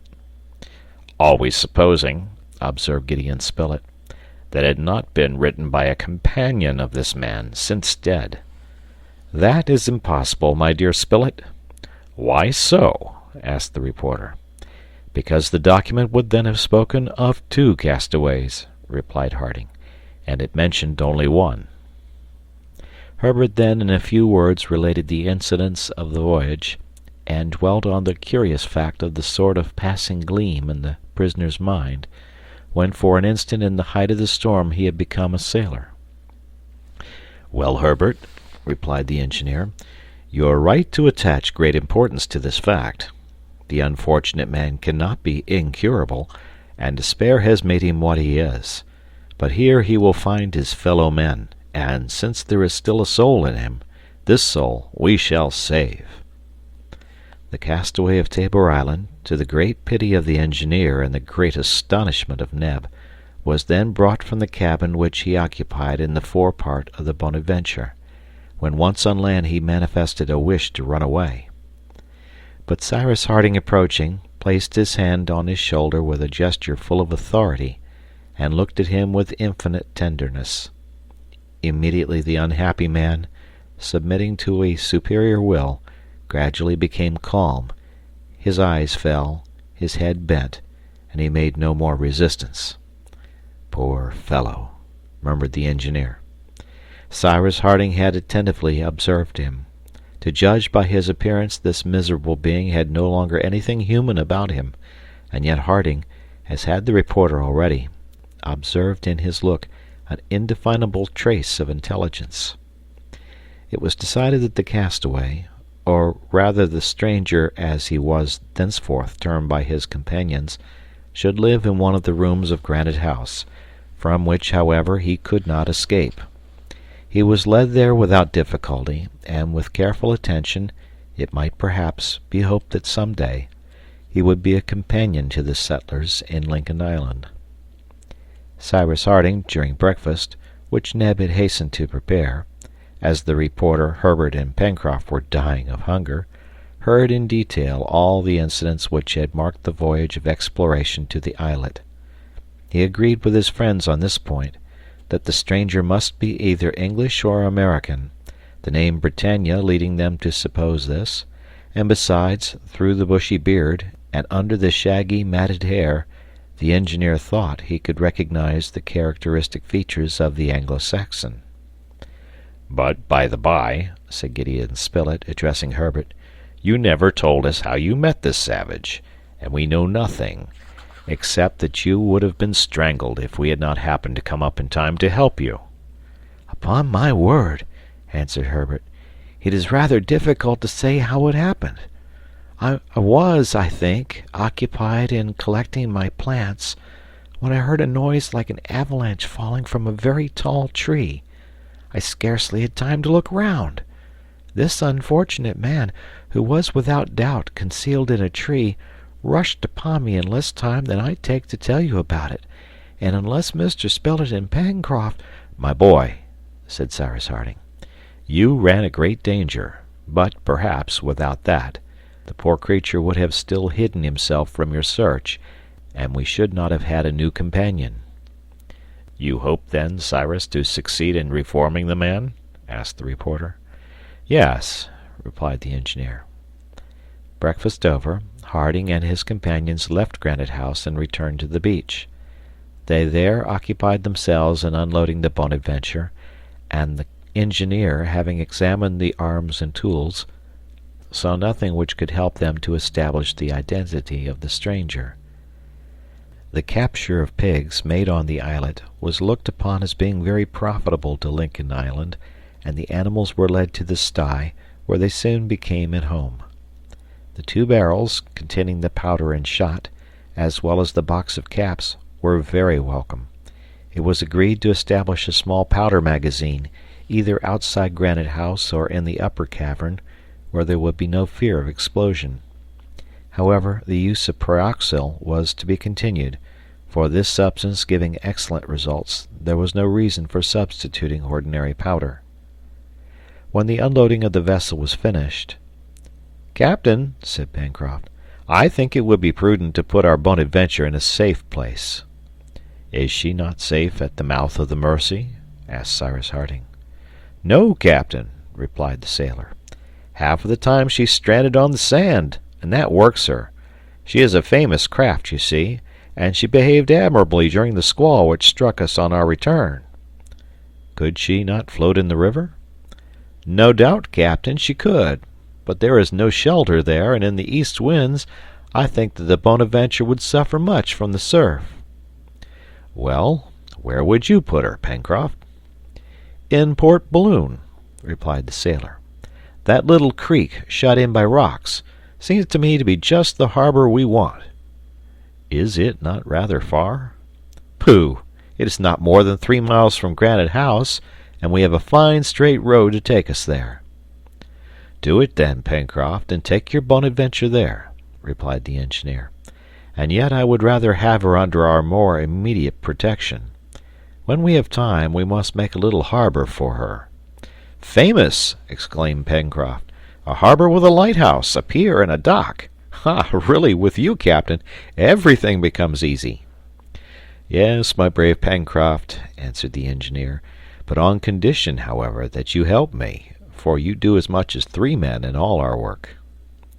Herbert and the sailor then re-embarked on board the Bonadventure. The anchor was weighed, the sail hoisted, and the wind drove her rapidly towards Claw Cape.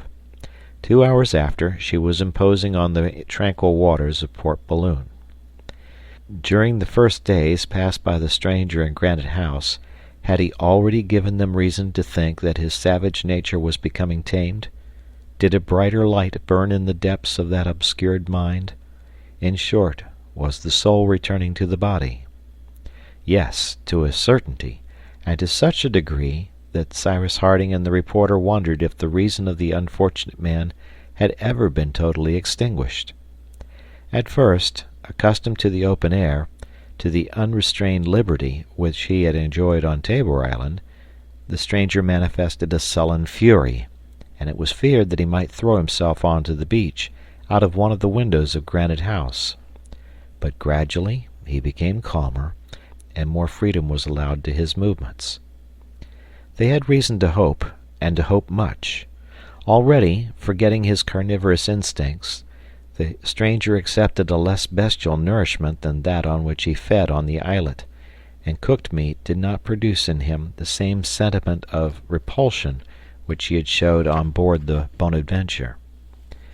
Cyrus Harding had profited by a moment when he was sleeping to cut his hair and matted beard, which formed a sort of mane and gave him such a savage aspect. He had also been clothed more suitably, after having got rid of the rag which covered him. The result was that, thanks to these attentions, the stranger resumed a more human appearance, and it even seemed as if his eyes had become milder. Certainly, when formerly lighted up by intelligence, this man's face must have had a sort of beauty. Every day, Harding imposed on himself the task of passing some hours in his company. He came and worked near him, and occupied himself in different things, so as to fix his attention. A spark, indeed, would be sufficient to re-illumine that soul, a recollection crossing that brain to recall reason. That had been seen, during the storm, on board the Bonadventure. The engineer did not neglect either to speak aloud, so as to penetrate at the same time by the organs of hearing and sight the depths of that torpid intelligence. Sometimes one of his companions, sometimes another, sometimes all joined him. They spoke most often of things belonging to the Navy, which must interest a sailor. At times the stranger gave some slight attention to what was said, and the settlers were soon convinced that he partly understood them. Sometimes the expression of his countenance was deeply sorrowful, a proof that he suffered mentally, for his face could not be mistaken. But he did not speak, although at different times, however, they almost thought that words were about to issue from his lips. At all events, the poor creature was quite quiet and sad. But was not his calm only apparent? Was not his sadness only the result of his seclusion? Nothing could yet be ascertained. Seeing only certain objects and in a limited space, always in contact with the colonists, to whom he would soon become accustomed, having no desires to satisfy, better fed, better clothed, it was natural that his physical nature should gradually improve. But was he penetrated with the sense of a new life? Or rather, to employ a word which must be exactly applicable to him, was he not becoming tamed, like an animal in company with his master? This was an important question, which Cyrus Harding was anxious to answer, and yet he did not wish to treat his invalid roughly. Would he ever be a convalescent? How the engineer observed him every moment! How he was on the watch for his soul, if one may use the expression! How he was ready to grasp it! The settlers followed with real sympathy all the phases of the cure undertaken by Harding. They aided him also in this work of humanity, and all, except perhaps the incredulous Pencroft, soon shared both his hope and his faith. The calm of the stranger was deep, as has been said, and he even showed a sort of attachment for the engineer, whose influence he evidently felt. Cyrus Harding resolved then to try him, by transporting him to another scene, from that ocean which formerly his eyes had been accustomed to contemplate, to the border of the forest, which might perhaps recall those where so many years of his life had been passed. "But," said Gideon Spilett, "can we hope that he will not escape, if once set at liberty?" "The experiment must be tried," replied the engineer.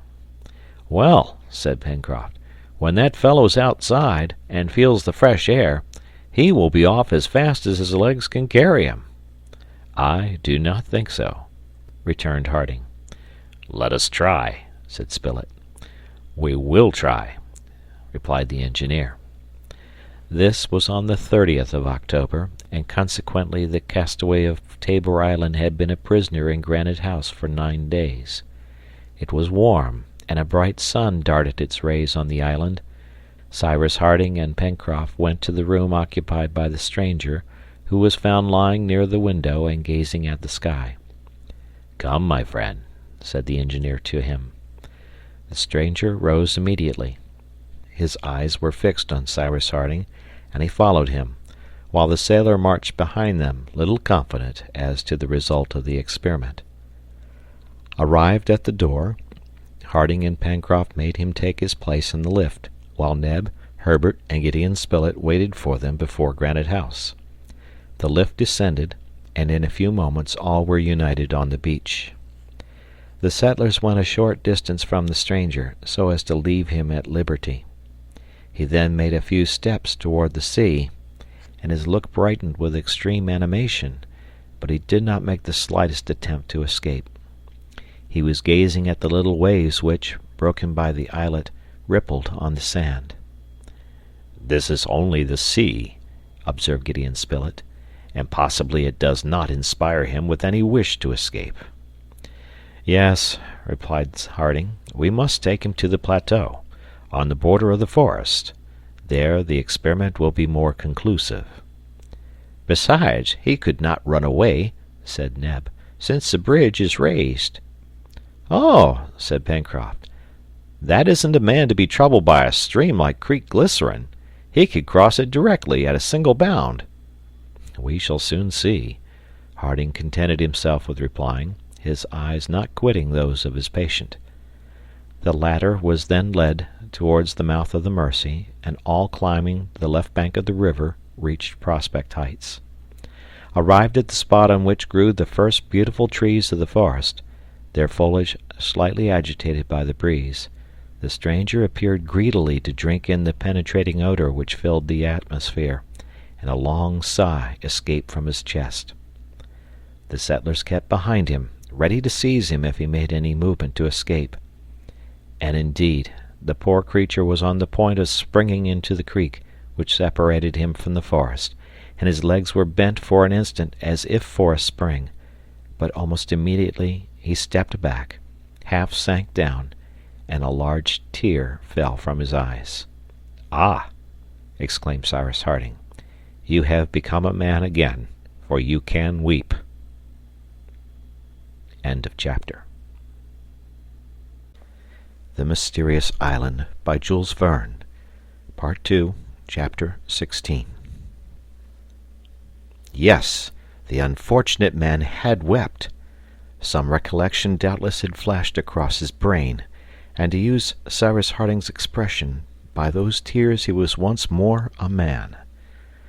The colonists left him for some time on the plateau, and withdrew themselves to a short distance, so that he might feel himself free. But he did not think of profiting by this liberty, and Harding soon brought him back to Granite House. 2 days after this occurrence, the stranger appeared to wish gradually to mingle with their common life. He evidently heard and understood, but no less evidently was he strangely determined not to speak to the colonists. For one evening, Pencroft, listening at the door of his room, heard these words escape from his lips: "No, here, I never." The sailor reported these words to his companions. "There is some painful mystery there," said Harding. The stranger had begun to use the laboring tools, and he worked in the garden. When he stopped in his work, as was often the case, he remained retired within himself, but on the engineer's recommendation, they respected the reserve which he apparently wished to keep. If one of the settlers approached him, he drew back, and his chest heaved with sobs, as if overburdened. Was it remorse that overwhelmed him thus? They were compelled to believe so, and Gideon Spilett could not help one day making this observation: "If he does not speak, it is because he has, I fear, things too serious to be told." They must be patient and wait. A few days later, on the 3rd of November, the stranger, working on the plateau, had stopped, letting his spade drop to the ground, and Harding, who was observing him from a little distance, saw that tears were again flowing from his eyes. A sort of irresistible pity led him towards the unfortunate man, and he touched his arm lightly. "My friend," said he. The stranger tried to avoid his look, and Cyrus Harding having endeavored to take his hand, he drew back quickly. "My friend," said Harding in a firmer voice, "look at me. I wish it." The stranger looked at the engineer and seemed to be under his power, as a subject under the influence of a mesmerist. He wished to run away, but then his countenance suddenly underwent a transformation. His eyes flashed. Words struggled to escape from his lips. He could no longer contain himself. At last he folded his arms, then in a hollow voice, "Who are you?" he asked Cyrus Harding. "Castaways, like you," replied the engineer, whose emotion was deep. "We have brought you here among your fellow men." "My fellow men? I have none." "You are in the midst of friends." "Friends? For me?" "Friends," exclaimed the stranger, hiding his face in his hands. "No, never. Leave me, leave me." Then he rushed to the side of the plateau which overlooked the sea, and remained there a long time motionless. Harding rejoined his companions and related to them what had just happened. "Yes, there is some mystery in that man's life," said Gideon Spilett, "and it appears as if he had only re-entered society by the path of remorse." "I don't know what sort of man we have brought here," said the sailor. "He has secrets." "Which we will respect," interrupted Cyrus Harding quickly. "If he has committed any crime, he has most fearfully expiated it, and in our eyes he is absolved."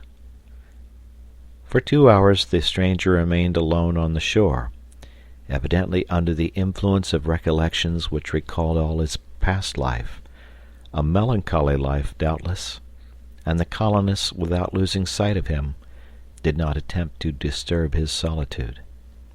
However, after 2 hours, appearing to have formed a resolution, he came to find Cyrus Harding. His eyes were red with the tears he had shed, but he wept no longer. His countenance expressed deep humility. He appeared anxious, timorous, ashamed, and his eyes were constantly fixed on the ground. "Sir," said he to Harding, "your companions and you, are you English?" "No," answered the engineer. "We are Americans." "Ah," said the stranger, and he murmured, "I prefer that." "And you, my friend?" asked the engineer. "English," replied he hastily. And as if these few words had been difficult to say, he retreated to the beach, where he walked up and down between the cascade and the mouth of the Mersey in a state of extreme agitation. Then, passing one moment close to Herbert, he stopped and in a stifled voice, "What month?" he asked. "December," replied Herbert. "What year?" 1866. 12 years! 12 years!" he exclaimed. Then he left him abruptly. Herbert reported to the colonists the questions and answers which had been made. "This unfortunate man," observed Gideon Spilett, "was no longer acquainted with either months or years." "Yes," added Herbert, "and he had been 12 years already on the islet when we found him there." 12 years, rejoined Harding. "Ah, 12 years of solitude, after a wicked life, perhaps, may well impair a man's reason." "I am induced to think," said Pencroft, "that this man was not wrecked on Tabor Island, but that in consequence of some crime he was left there." "You might be right, Pencroft," replied the reporter, "and if it is so, it is not impossible that those who left him on the island may return to fetch him some day." "And that they will no longer find him," said Herbert. "But then," added Pencroft, "they must return and—" "My friends," said Cyrus Harding, "do not let us discuss this question until we know more about it. I believe that the unhappy man has suffered, that he has severely expiated his faults, whatever they may have been, and that the wish to unburden himself stifles him. Do not let us press him to tell us his history. He will tell it to us, doubtless, and when we know it, we shall see what course it will be best to follow. He alone, besides, can tell us, if he has more than a hope, a certainty, of returning some day to his country, but I doubt it. "And why?" asked the reporter. "Because that, in the event of his being sure of his being delivered at a certain time, he would have waited the hour of his deliverance, and would not have thrown this document into the sea.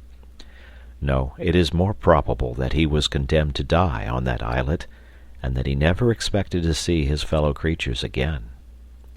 "But," observed the sailor, "there is one thing which I cannot explain." "What is it?" "If this man had been left for 12 years on Tabor Island, one may well suppose that he had been several years already in the wild state in which we found him." "That is probable," replied Cyrus Harding. "It must then be many years since he wrote that document." "No doubt, and yet the document appears to have been recently written." "Besides, how do you know that the bottle which enclosed the document may not have taken several years to come from Tabor Island to Lincoln Island?" "That is not absolutely impossible," replied the reporter. "Might it not have been a long time already on the coast of the island?" "No," answered Pencroft, "for it was still floating. We could not even suppose that after it had stayed for any length of time on the shore it would have been swept off by the sea, for the south coast is all rocks, and it would certainly have been smashed to pieces there." "That is true," rejoined Cyrus Harding thoughtfully. "And then," continued the sailor, "if the document was several years old, if it had been shut up in that bottle for several years, it would have been injured by damp. Now there is nothing of the kind, and it was found in a perfect state of preservation."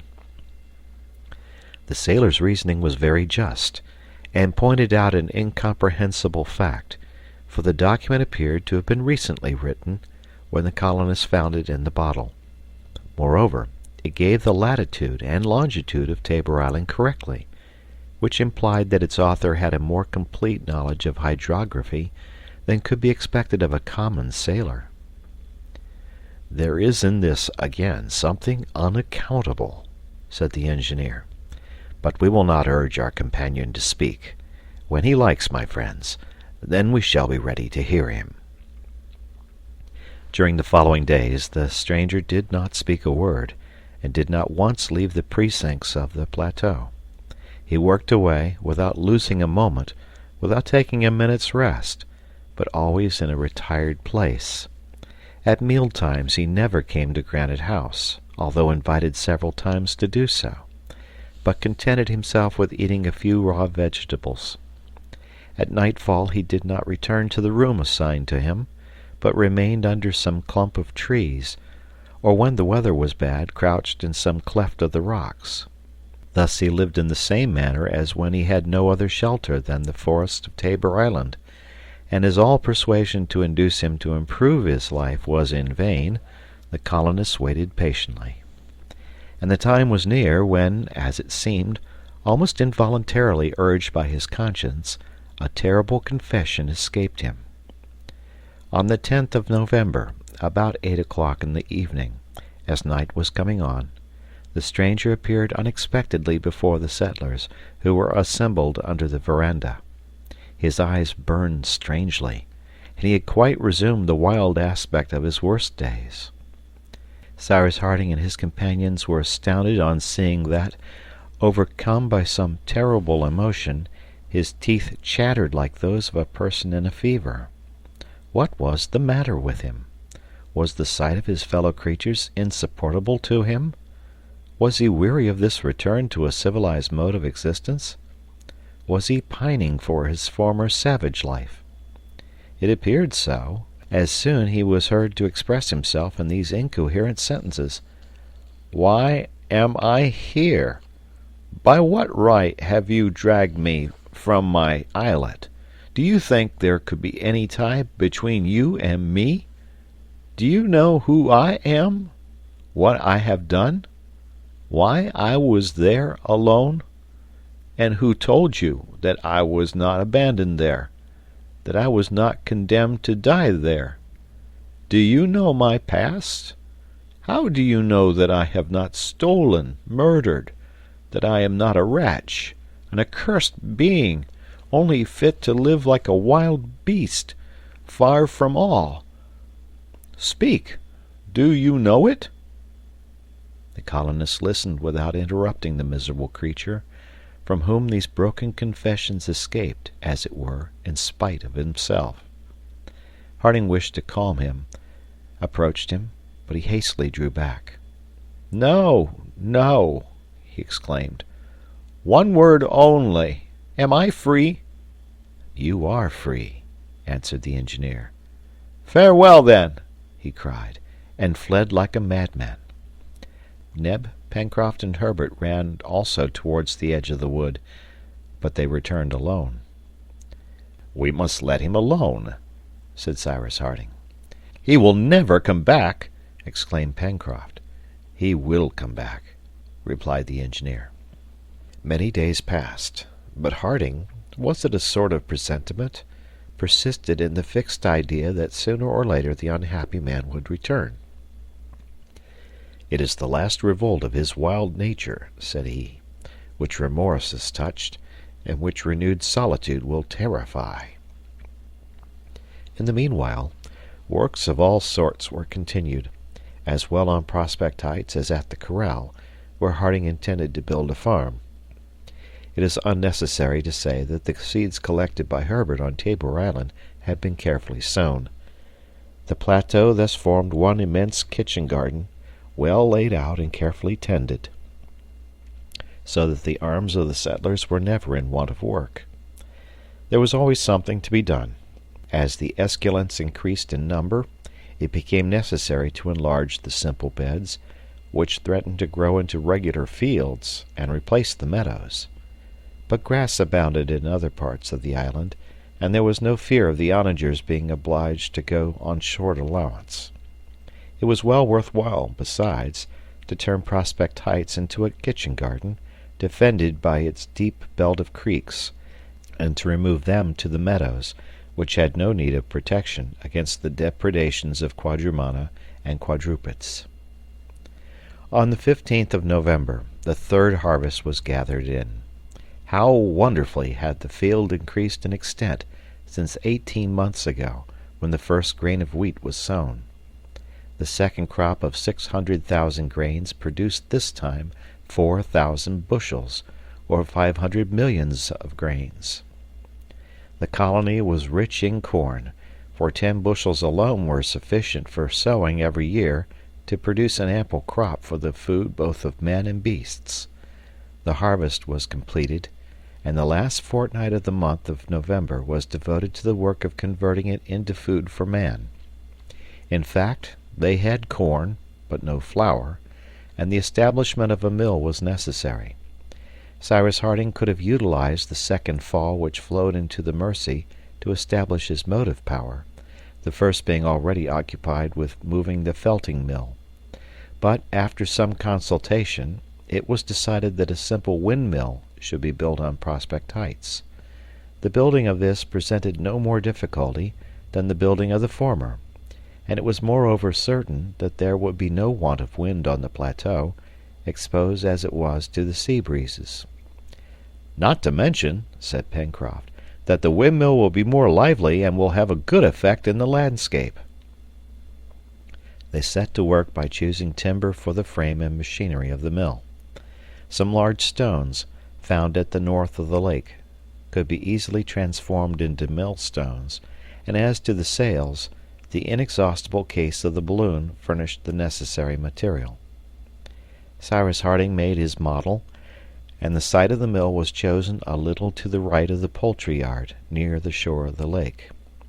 The frame was to rest on a pivot supported with strong timbers, so that it could turn with all the machinery it contained, according as the wind required it.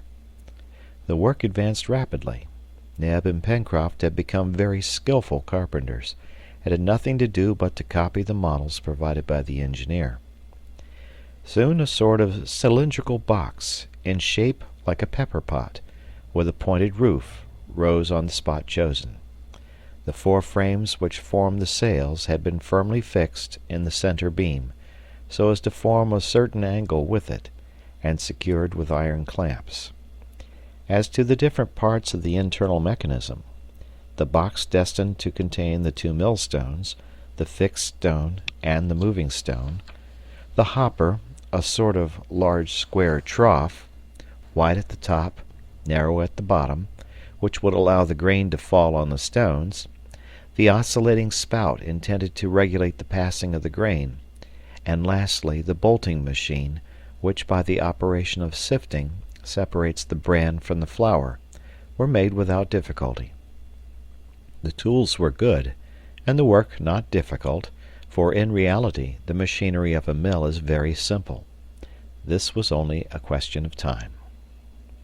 Everyone had worked at the construction of the mill, and on the 1st of December it was finished.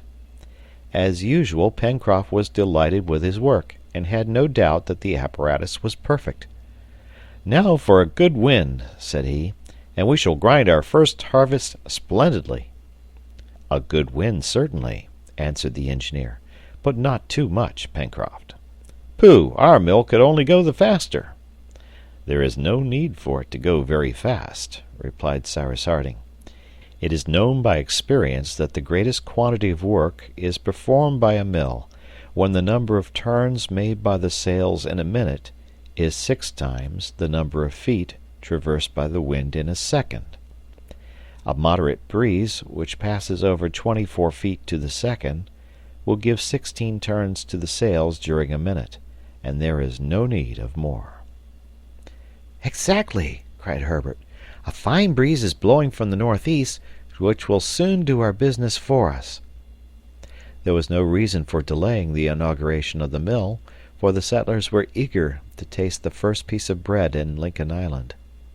On this morning 2 or 3 bushels of wheat were ground, and the next day at breakfast a magnificent loaf, a little heavy perhaps, although raised with yeast, appeared on the table at Granite House. Every one munched away at it with a pleasure which may be easily understood.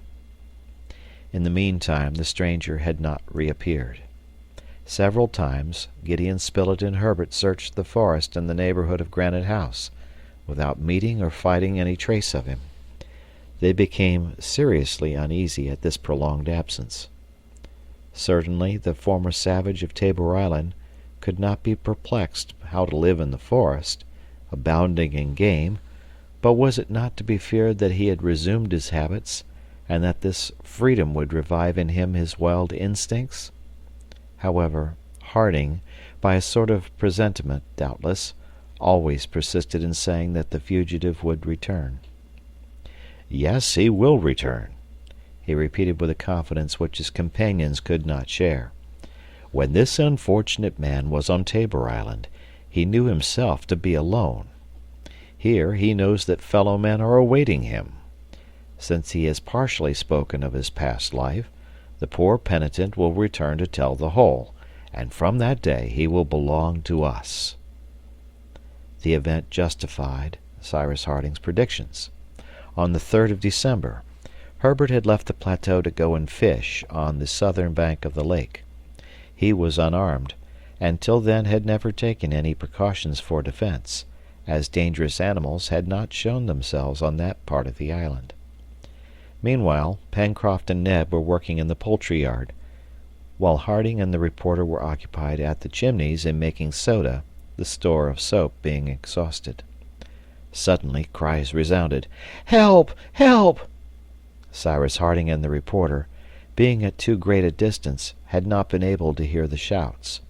Pencroft and Neb, leaving the poultry yard in all haste, rushed towards the lake.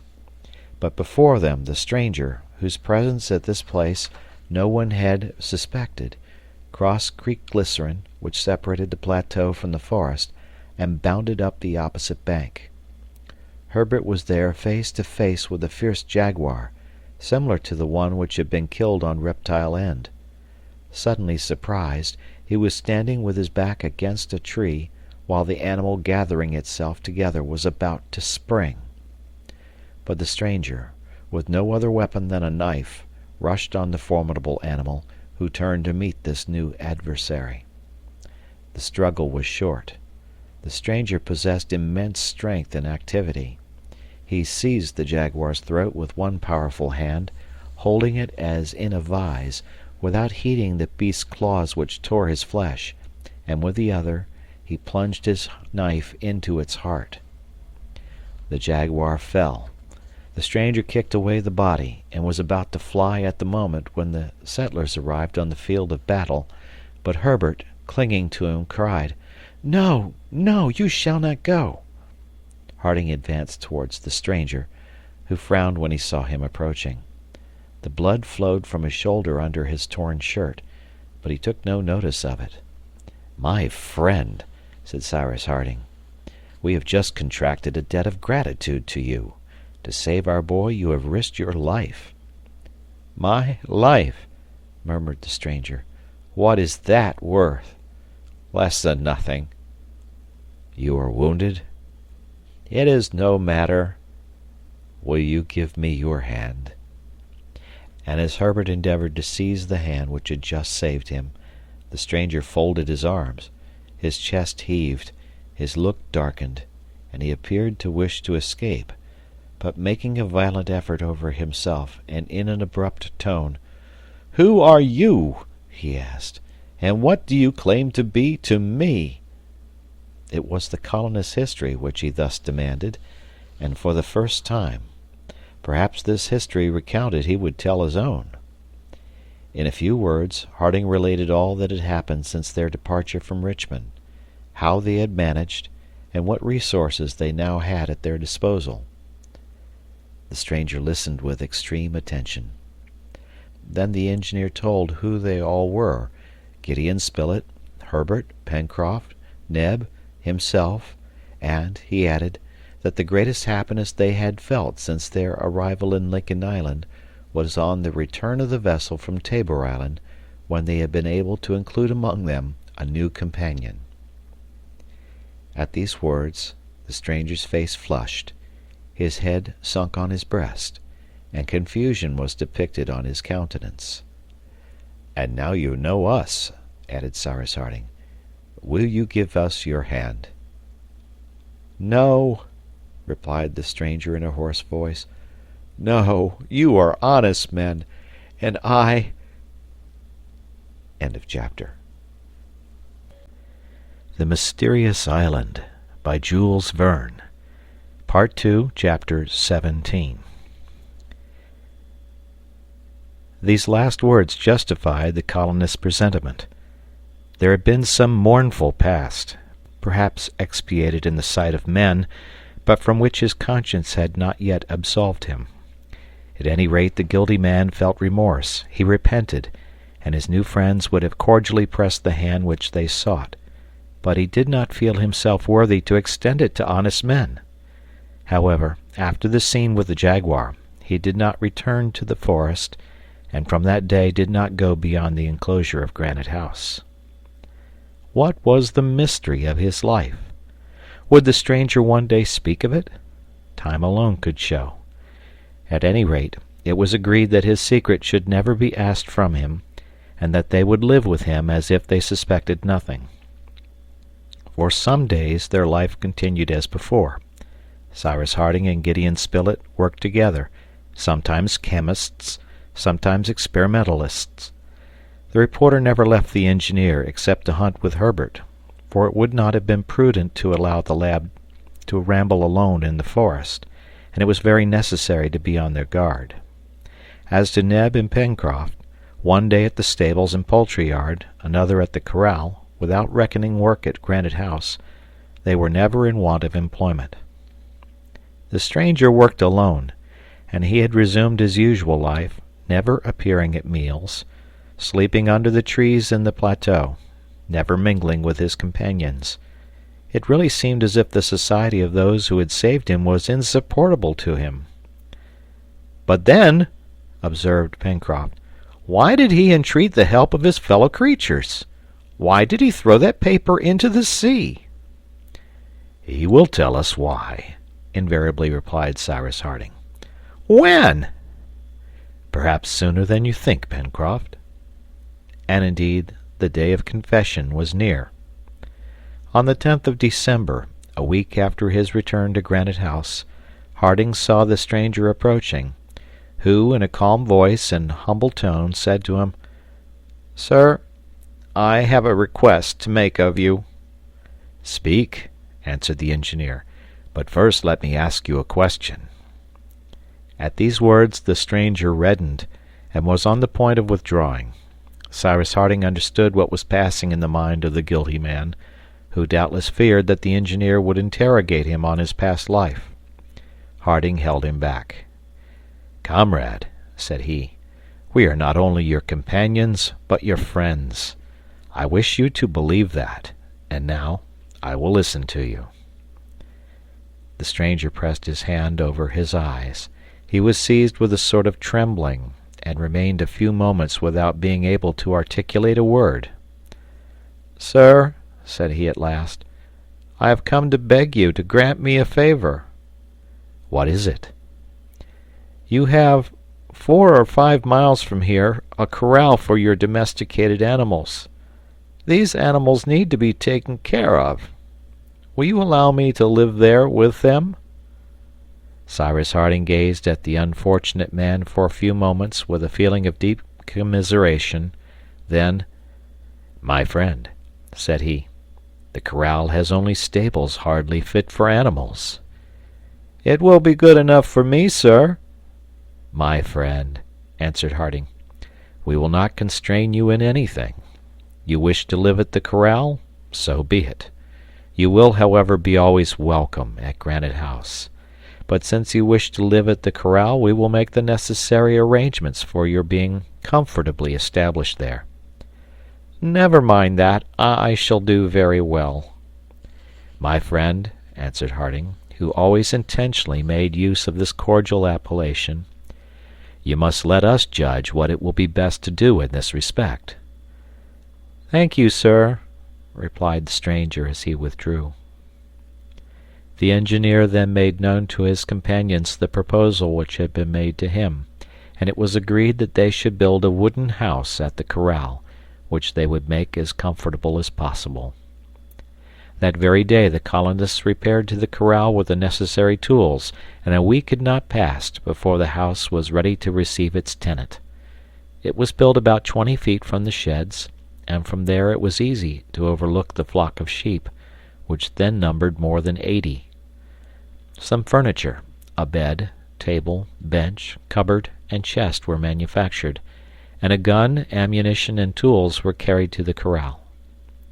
The stranger, however, had seen nothing of his new dwelling, and he had allowed the settlers to work there without him, while he occupied himself on the plateau, wishing, doubtless, to put the finishing stroke to his work.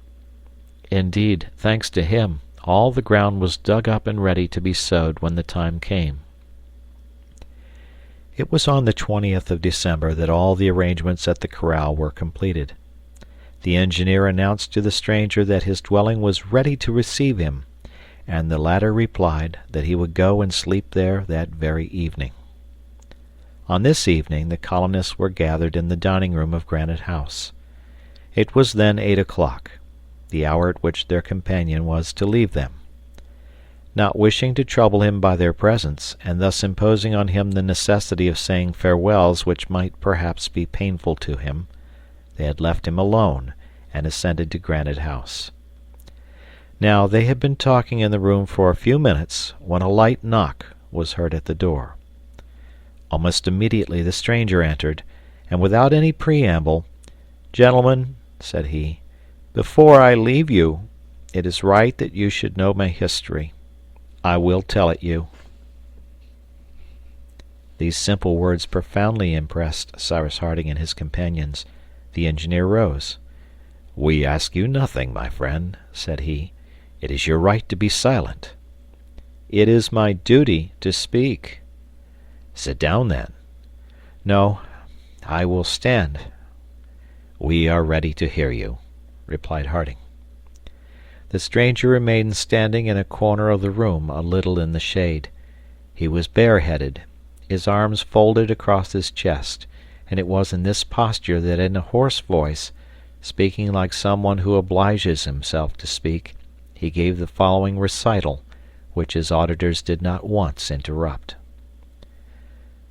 On the 20th of December, 1854, a steam yacht, belonging to a Scotch nobleman, Lord Glenarvan, anchored off Cape Bernouilli, on the western coast of Australia in the 37th parallel. On board this yacht were Lord Glenarvan and his wife, a major in the English army, a French geographer, a young girl, and a young boy. These last two were the children of Captain Grant, whose ship, the Britannia, had been lost, crew and cargo, a year before. The Duncan was commanded by Captain John Mangles, and manned by a crew of 15 men. This is the reason the yacht at this time lay off the coast of Australia. 6 months before, a bottle, enclosing a document written in English, German, and French, had been found in the Irish Sea and picked up by the Duncan.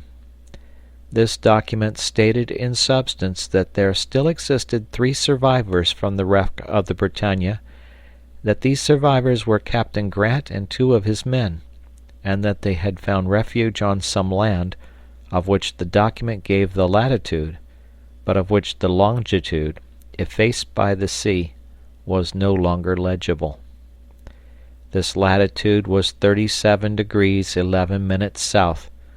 Therefore, the longitude being unknown, if they followed the 37th parallel over continents and seas, they would be certain to reach the spot inhabited by Captain Grant and his 2 companions. The English Admiralty having hesitated to undertake this search, Lord Glenarvan resolved to attempt everything to find the captain. He communicated with Mary and Robert Grant, who joined him.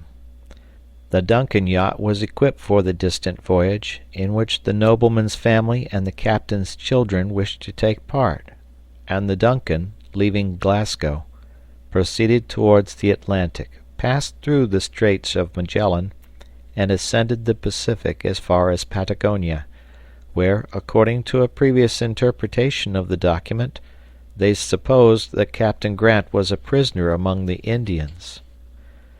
The Duncan disembarked her passengers on the western coast of Patagonia, and sailed to pick them up again on the eastern coast at Cape Corrientes.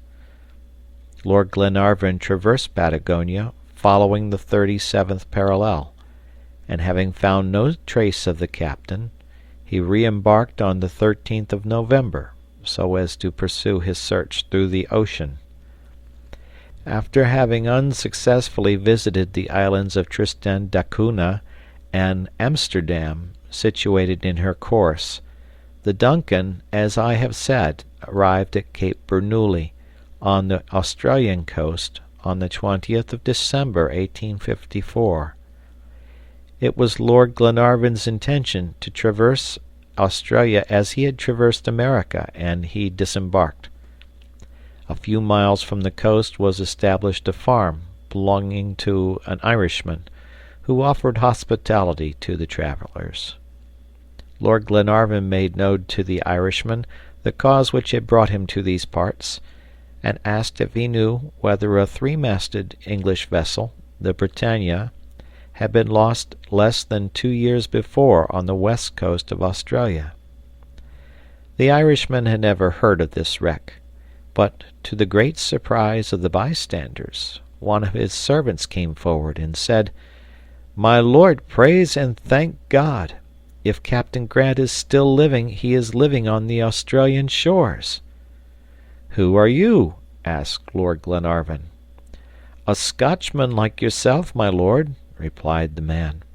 "I am one of Captain Grant's crew, one of the castaways of the Britannia." This man was called Ayrton. He was, in fact, the boatswain's mate of the Britannia, as his papers showed, but, separated from Captain Grant at the moment when the ship struck upon the rocks, he had till then believed that the captain with all his crew had perished, and that he, Ayrton, was the sole survivor of the Britannia.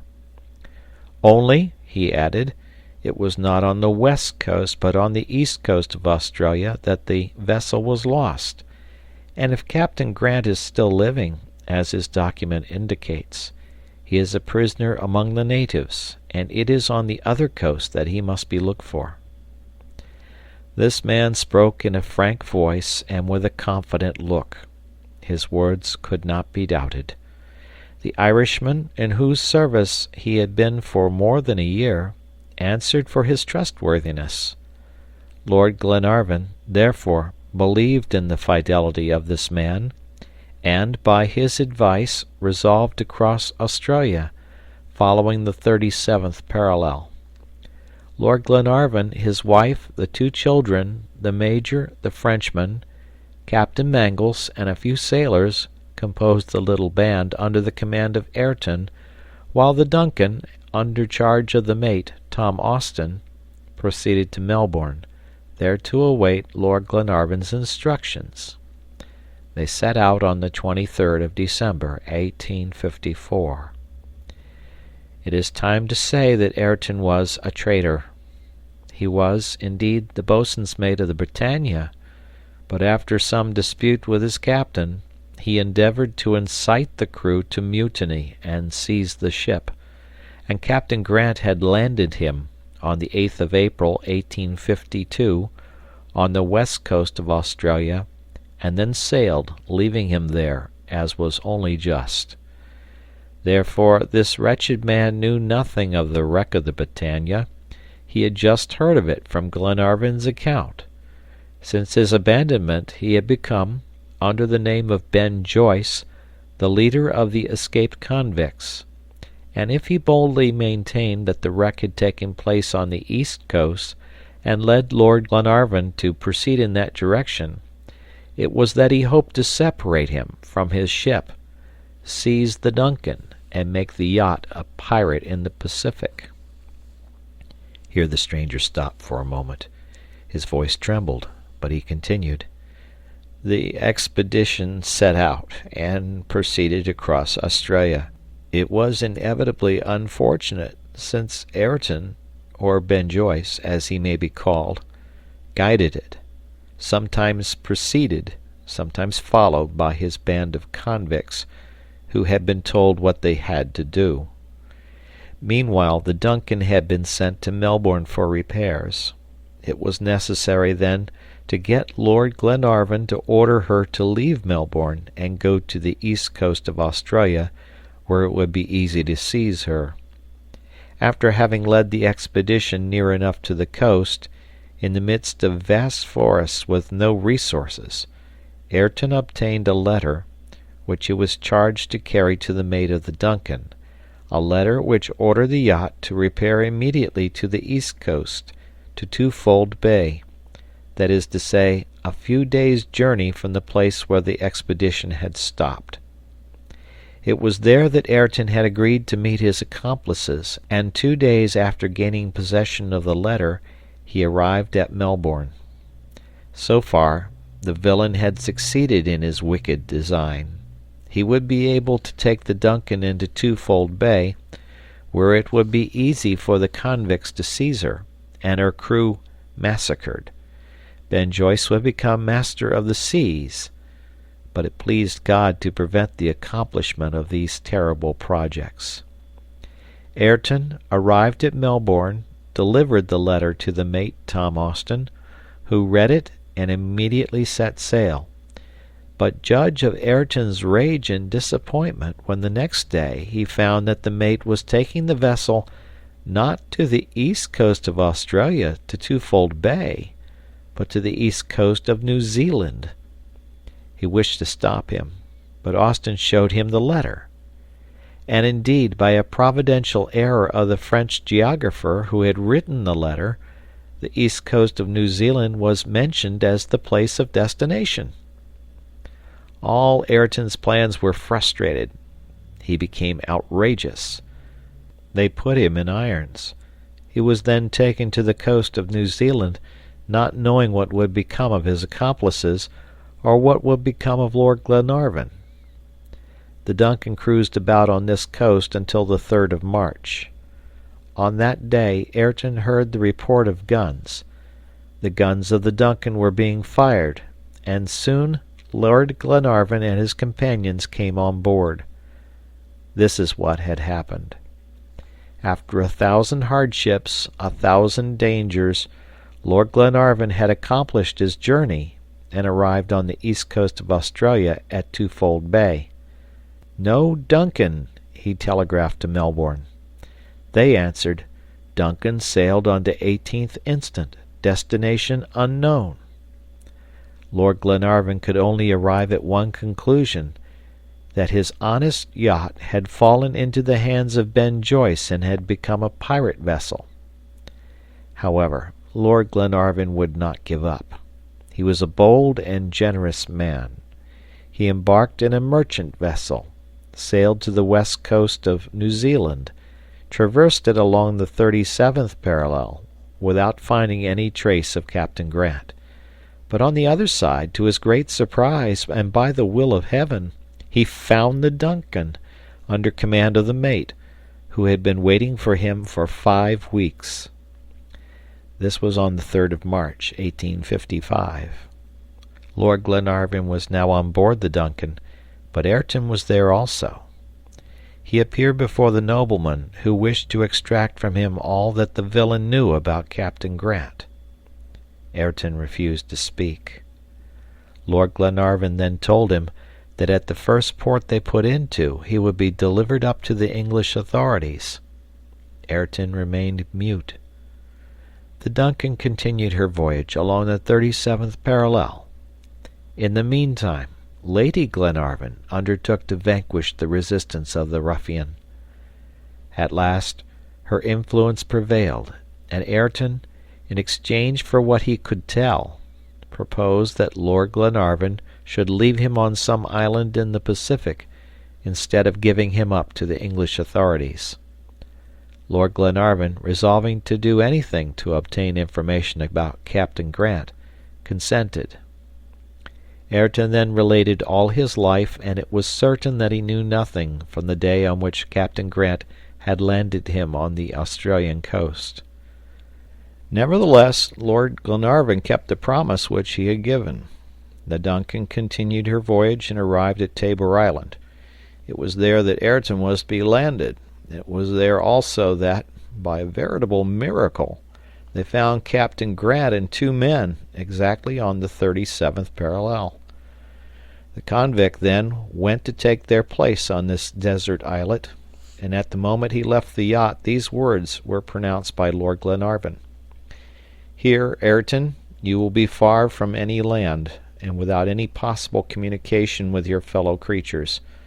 You cannot escape from this islet on which the Duncan leaves you. You will be alone, under the eye of a God who reads the depths of the heart, but you will be neither lost nor forgotten, as was Captain Grant. Unworthy as you are to be remembered by men, men will remember you. I know where you are, Ayrton, and I know where to find you. I will never forget it." And the Duncan, making sail, soon disappeared. This was on the 18th of March, 1855. Footnote: the events which have just been briefly related are taken from a work which some of our readers have no doubt read, and which is entitled Captain Grant's Children. They will remark on this occasion, as well as later, some discrepancy in the dates, but later again they will understand why the real dates were not at first given. End of footnote. Ayrton was alone, but he had no want of either ammunition, weapons, tools, or seeds. At his, the convict's disposal, was the house built by honest Captain Grant. He had only to live and expiate in solitude the crimes which he had committed. Gentlemen, he repented. He was ashamed of his crimes and was very miserable. He said to himself that if men came some day to take him from that islet, he must be worthy to return among them. How he suffered, that wretched man! How he labored to recover himself by work! how he prayed to be reformed by prayer. For 2 years, 3 years, this went on, but Ayrton, humbled by solitude, always looking for some ship to appear on the horizon, asking himself if the time of expiation would soon be complete, suffered as none others suffered. Oh, how dreadful was this solitude to a heart tormented by remorse! But doubtless heaven had not sufficiently punished this unhappy man, for he felt that he was gradually becoming a savage. He felt that brutishness was gradually gaining on him. He could not say if it was after 2 or 3 years of solitude, but at last he became the miserable creature you found. I have no need to tell you, gentlemen, that Ayrton, Ben Joyce, and I are the same. Cyrus Harding and his companions rose at the end of this account. It is impossible to say how much they were moved. What misery, grief, and despair lay revealed before them. "Ayrton," said Harding, rising, "you have been a great criminal, but heaven must certainly think that you have expiated your crimes. That has been proved by your having been brought again among your fellow creatures. Ayrton, you are forgiven, and now you will be our companion." Ayrton drew back. "Here is my hand," said the engineer. Ayrton grasped the hand which Harding extended to him, and great tears fell from his eyes. "Will you live with us?" asked Cyrus Harding. "Captain Harding, leave me some time longer," replied Ayrton. "Leave me alone in the hut in the corral." "As you like, Ayrton," answered Cyrus Harding. Ayrton was going to withdraw, when the engineer addressed one more question to him. "One word more, my friend. Since it was your intention to live alone, why did you throw into the sea the document which put us on your track?" "A document?" repeated Ayrton, who did not appear to know what he meant. "Yes, the document which we found enclosed in a bottle, giving us the exact position of Tabor Island." Ayrton passed his hand over his brow. Then, after having thought, "I never threw any document into the sea," he answered. "Never!" exclaimed Pencroft. "Never." And Ayrton, bowing, reached the door and departed. End of chapter. The Mysterious Island by Jules Verne, Part 2, Chapter 18. "Poor man!" said Herbert, who had rushed to the door, but returned, having seen Ayrton slide down the rope on the lift and disappear in the darkness. "He will come back," said Cyrus Harding. "Come now, Captain," exclaimed Pencroft. "What does that mean? What? Wasn't it Ayrton who threw that bottle into the sea? Who was it, then?" Certainly, if ever a question was necessary to be made, it was that one. "It was he," answered Neb. "Only that unhappy man was half mad." "Yes," said Herbert, "and he was no longer conscious of what he was doing." "It can only be explained in that way, my friends," replied Harding quickly. "And I understand now how Ayrton was able to point out exactly the situation of Tabor Island, since the events which had preceded his being left on the island had made it known to him." "However," observed Pencroft, "if he was not yet a brute when he wrote that document, and if he threw it into the sea 7 or 8 years ago, how is it that the paper has not been injured by damp?" "That proves," answered Cyrus Harding, "that Ayrton was deprived of intelligence at a more recent time than he thinks." "Of course it must be so," replied Pencroft. "Without that the fact would be unaccountable." "Unaccountable indeed," answered the engineer, who did not appear desirous to prolong the conversation. "But has Ayrton told the truth?" asked the sailor. "Yes," replied the reporter. "The story which he has told is true in every point. I remember quite well the account in the newspapers of the yacht expedition undertaken by Lord Glenarvan, and its result." "Ayrton has told the truth," added Harding. "Do not doubt it, Pencroft, for it was painful to him. People tell the truth when they accuse themselves like that." The next day, the 21st of December, the colonists descended to the beach, and having climbed the plateau they found nothing of Ayrton. He had reached his house in the corral during the night, and the settlers judged it best not to agitate him by their presence. Time would doubtless perform what sympathy had been unable to accomplish. Herbert, Pencroft, and Neb resumed their ordinary occupations. On this day the same work brought Harding and the reporter to the workshop at the Chimneys. "Do you know, my dear Cyrus," said Gideon Spilett, "that the explanation you gave yesterday on the subject of the bottle has not satisfied me at all. How can it be supposed that the unfortunate man was able to write that document and throw the bottle into the sea without having the slightest recollection of it?" "Nor was it he who threw it in, my dear Spilett." "You think, then—" "I think nothing. I know nothing," interrupted Cyrus Harding. "I am content to rank this incident among those which I have not been able to explain to this day." "Indeed, Cyrus," said Spilett, "these things are incredible. Your rescue, the case stranded on the sand, Top's adventure, and lastly this bottle. Shall we never have the answer to these enigmas?" "Yes," replied the engineer quickly. "Yes, even if I have to penetrate into the bowels of this island." "Chance will perhaps give us the key to this mystery." "Chance? Spilett! I do not believe in chance, any more than I believe in mysteries in this world. There is a reason for everything unaccountable which has happened here, and that reason I shall discover. But in the meantime we must work and observe." The month of January arrived. The year 1867 commenced. The summer occupations were assiduously continued. During the days which followed, Herbert and Spilett, having gone in the direction of the corral, ascertained that Ayrton had taken possession of the habitation which had been prepared for him. He busied himself with the numerous flock confided to his care, and spared his companions the trouble of coming every 2 or 3 days to visit the corral. Nevertheless, in order not to leave Ayrton in solitude for too long a time, the settlers often paid him a visit.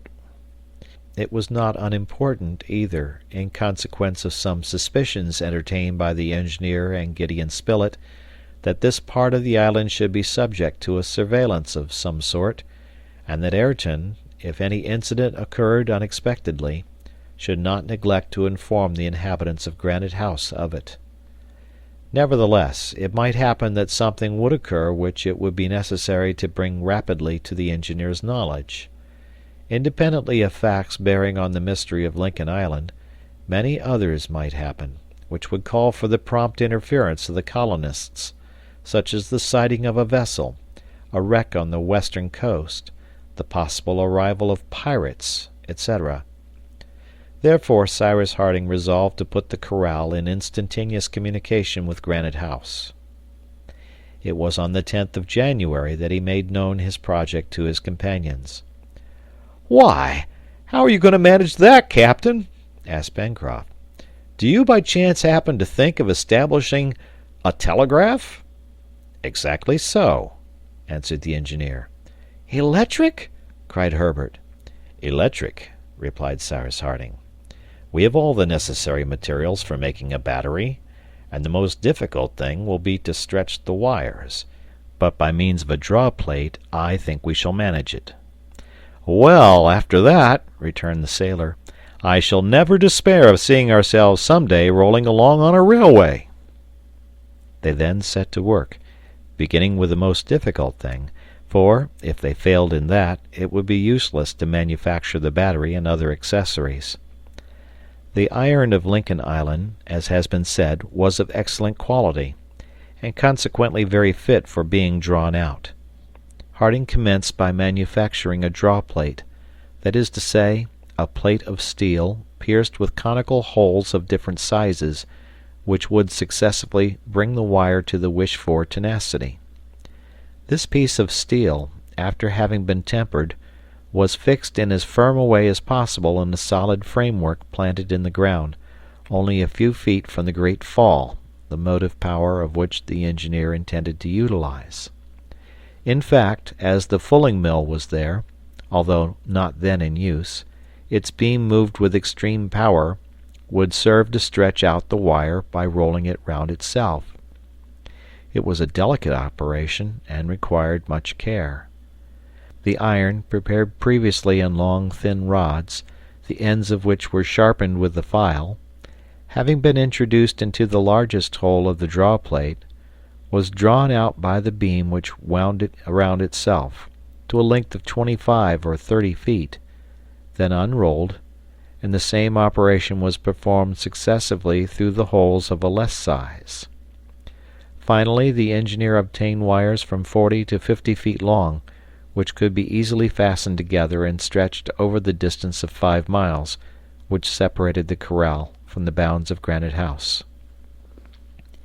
It did not take more than a few days to perform this work, and indeed as soon as the machine had been commenced, Cyrus Harding left his companions to follow the trade of wire drawers, and occupied himself with manufacturing his battery.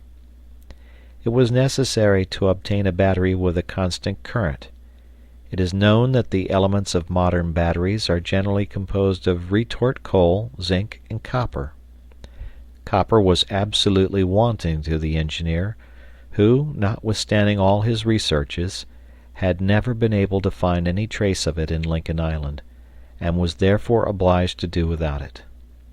Retort coal, that is to say, the hard graphite which is found in the retorts of gas manufactories after the coal has been dehydrogenized, could have been obtained, but it would have been necessary to establish a special apparatus involving great labor.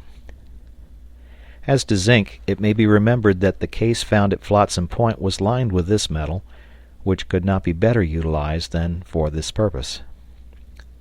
Cyrus Harding, after mature consideration, decided to manufacture a very simple battery, resembling as nearly as possible that invented by Becquerel in 1820, and in which zinc only is employed. The other substances, azotic acid and potash, were all at his disposal. The way in which the battery was composed was as follows, and the results were to be attained by the reaction of acid and potash on each other. A number of glass bottles were made and filled with azotic acid. The engineer corked them by means of a stopper, through which passed a glass tube, bored at its lower extremity, and intended to be plunged into the acid by means of a clay stopper secured by a rag. Into this tube, through its upper extremity, he poured a solution of potash, previously obtained by burning and reducing to ashes various plants, and in this way the acid and potash could act on each other through the clay. Cyrus Harding then took 2 slips of zinc, one of which was plunged into azotic acid, the other into a solution of potash. A current was immediately produced, which was transmitted from the slip of zinc in the bottle to that in the tube, and the 2 slips having been connected by a metallic wire, the slip in the tube became the positive pole, and that in the bottle the negative pole of the apparatus. Each bottle, therefore, produced as many currents as united could be sufficient to produce all the phenomena of the electric telegraph. Such was the ingenious and very simple apparatus constructed by Cyrus Harding, an apparatus which would allow them to establish a telegraphic communication between Granite House and the corral. On the 6th of February was commenced the planting along the road to the corral of posts furnished with glass insulators and intended to support the wire. A few days after, the wire was extended, ready to produce the electric current at a rate of 20,000 miles a second. 2 batteries had been manufactured, one for Granite House, the other for the corral, for if it was necessary the corral should be able to communicate with Granite House, it might also be useful that Granite House should be able to communicate with the corral. As to the receiver and manipulator, they were very simple. At the 2 stations the wire was wound round a magnet, that is to say, round a piece of soft iron surrounded with a wire. The communication was thus established between the two poles. The current, starting from the positive pole, traversed the wire, passed through the magnet which was temporarily magnetized, and returned through the earth to the negative pole. If the current was interrupted, the magnet immediately became unmagnetized.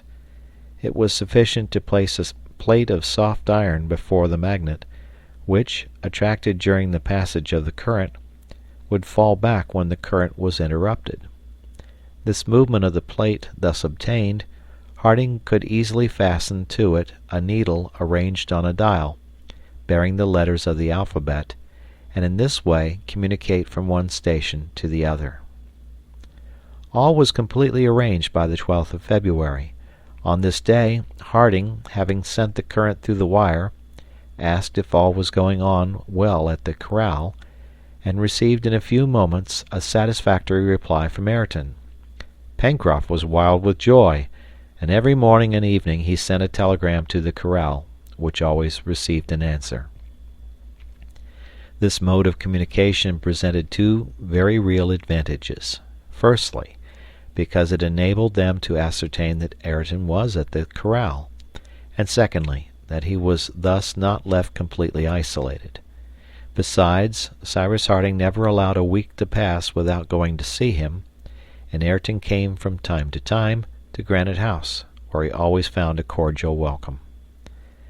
The fine season passed away in the midst of the usual work.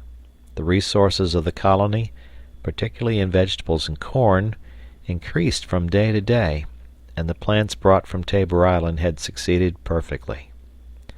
The plateau of Prospect Heights presented an encouraging aspect. The fourth harvest had been admirable, and it may be supposed that no one thought of counting whether the 400,000 millions of grains duly appeared in the crop. However, Pencroft had thought of doing so, but Cyrus Harding having told him that even if he managed to count 300 grains a minute, or 9,000 an hour, it would take him nearly 5,500 years to finish his task, the honest sailor considered it best to give up the idea. The weather was splendid, the temperature very warm in the daytime, but in the evening the sea breezes tempered the heat of the atmosphere and procured cool nights for the inhabitants of Granite House. There were, however, a few storms, which, although they were not of long duration, swept over Lincoln Island with extraordinary fury. The lightning blazed, and the thunder continued to roll for some hours. At this period the little colony was extremely prosperous. The tenants of the poultry yard swarmed, and they lived on the surplus, but it became necessary to reduce the population to a more moderate number. The pigs had already produced young, and it may be understood that their care for these animals absorbed a great part of Neb and Pencroft's time. The onagers, who had two pretty colts, were most often mounted by Gideon Spilett and Herbert, who had become an excellent rider under the reporter's instruction, and they also harnessed them to the cart, either for carrying wood and coal to Granite House, or different mineral productions required by the engineer. Several expeditions were made about this time into the depths of the far west forests. The explorers could venture there without having anything to fear from the heat, for the sun's rays scarcely penetrated through the thick foliage spreading above their heads. They thus visited all the left bank of the Mercy, along which ran the road from the corral to the mouth of Falls River. But in these excursions the settlers took care to be well armed, for they met with savage wild boars, with which they often had a tussle. They also, during this season, made fierce war against the jaguars. Gideon Spilett had vowed a special hatred against them, and his pupil Herbert seconded him well. Armed as they were, they no longer feared to meet one of those beasts. Herbert's courage was superb, and the reporter's sang-froid astonishing. Already 20 magnificent skins ornamented the dining room of Granite House, and if this continued, the jaguar race would soon be extinct in the island, the object aimed at by the hunters. The engineer sometimes took part in the expeditions made to the unknown parts of the island, which he surveyed with great attention. It was for other traces than those of animals that he searched the thickets of the vast forest, but nothing suspicious ever appeared. Neither Top nor Jup, who accompanied him, ever betrayed by their behavior that there was anything strange there, and yet more than once again the dog barked at the mouth of the well, which the engineer had before explored without result. At this time Gideon Spilett, aided by Herbert, took several views of the most picturesque parts of the island by means of the photographic apparatus found in the cases, and of which they had not as yet made any use. This apparatus, provided with a powerful object glass, was very complete. Substances necessary for the photographic reproduction, collodion for preparing the glass plate, nitrate of silver to render it sensitive, hyposulfate of soda to fix the prints obtained, chloride of ammonium in which to soak the paper destined to give the positive proof, acetate of soda and chloride of gold in which to immerse the paper. Nothing was wanting. Even the papers were there, all prepared, and before laying in the printing frame upon the negatives it was sufficient to soak them for a few minutes in the solution of nitrate of silver. The reporter and his assistant became in a short time very skillful operators, and they obtained fine views of the country, such as the island, taken from Prospect Heights with Mount Franklin in the distance, the mouth of the Mersey, so picturesquely framed in high rocks, the glade and the corral, with the spurs of the mountain in the background, the curious development of Claw Cape, Flotsam Point, etc. Nor did the photographers forget to take the portraits of all the inhabitants of the island, leaving out no one. "It multiplies us," said Pencroft. And the sailor was enchanted to see his own countenance faithfully reproduced, ornamenting the walls of Granite House, and he stopped as willingly before this exhibition as he would have done before the richest shop windows in Broadway. But it must be acknowledged that the most successful portrait was incontestably that of Master Jup. Master Jup had sat with a gravity not to be described, and his portrait was lifelike. "He looks as if he was just going to grin," exclaimed Pencroft. And if Master Jup had not been satisfied, he would have been very difficult to please, but he was quite contented and contemplated his own countenance with a sentimental air which expressed some small amount of conceit. The summer heat ended with the month of March. The weather was sometimes rainy, but still warm. The month of March, which corresponds to the September of northern latitudes, was not so fine as might have been hoped. Perhaps it announced an early and rigorous winter. It might have been supposed one morning, the 21st, that the first snow had already made its appearance. In fact, Herbert, looking early from one of the windows of Granite House, exclaimed, "Hallo! The island is covered with snow!" "Snow at this time?" answered the reporter, joining the boy. Their companions were soon beside them, but could only ascertain one thing, that not only the islet but all the beach below Granite House was covered with one uniform sheet of white. "It must be snow," said Pencroft. "Or rather is very like it," replied Neb. "But the thermometer marks 58 degrees," observed Gideon Spilett. Cyrus Harding gazed at the sheet of white without saying anything, for he really did not know how to explain this phenomenon, at this time of year and in such a temperature. "By Jove!" exclaimed Pencroft, "all our plants will be frozen!" And the sailor was about to descend, when he was preceded by the nimble Jup, who slid down to the ground. But the orang had not touched the ground when the snowy sheet arose and dispersed in the air in such innumerable flakes that the light of the sun was obscured for some minutes. "Birds!" cried Herbert. They were indeed swarms of sea-birds, with dazzling white plumage. They had perched by thousands on the islet and on the shore, and they disappeared in the distance, leaving the colonists amazed as if they had been present at some transformation scene, in which summer succeeded winter at the touch of a fairy's wand. Unfortunately, the change had been so sudden that neither the reporter nor the lad had been able to bring down one of these birds, of which they could not recognize the species. A few days after came the 26th of March, the day on which, 2 years before, the castaways from the air had been thrown upon Lincoln Island. End of chapter. The Mysterious Island by Jules Verne. Part 2, Chapter 19. 2 years already, and for 2 years the colonists had had no communications with their fellow creatures. They were without news from the civilized world, lost on this island, as completely as if they had been on the most minute star of the celestial hemisphere. What was now happening in their country?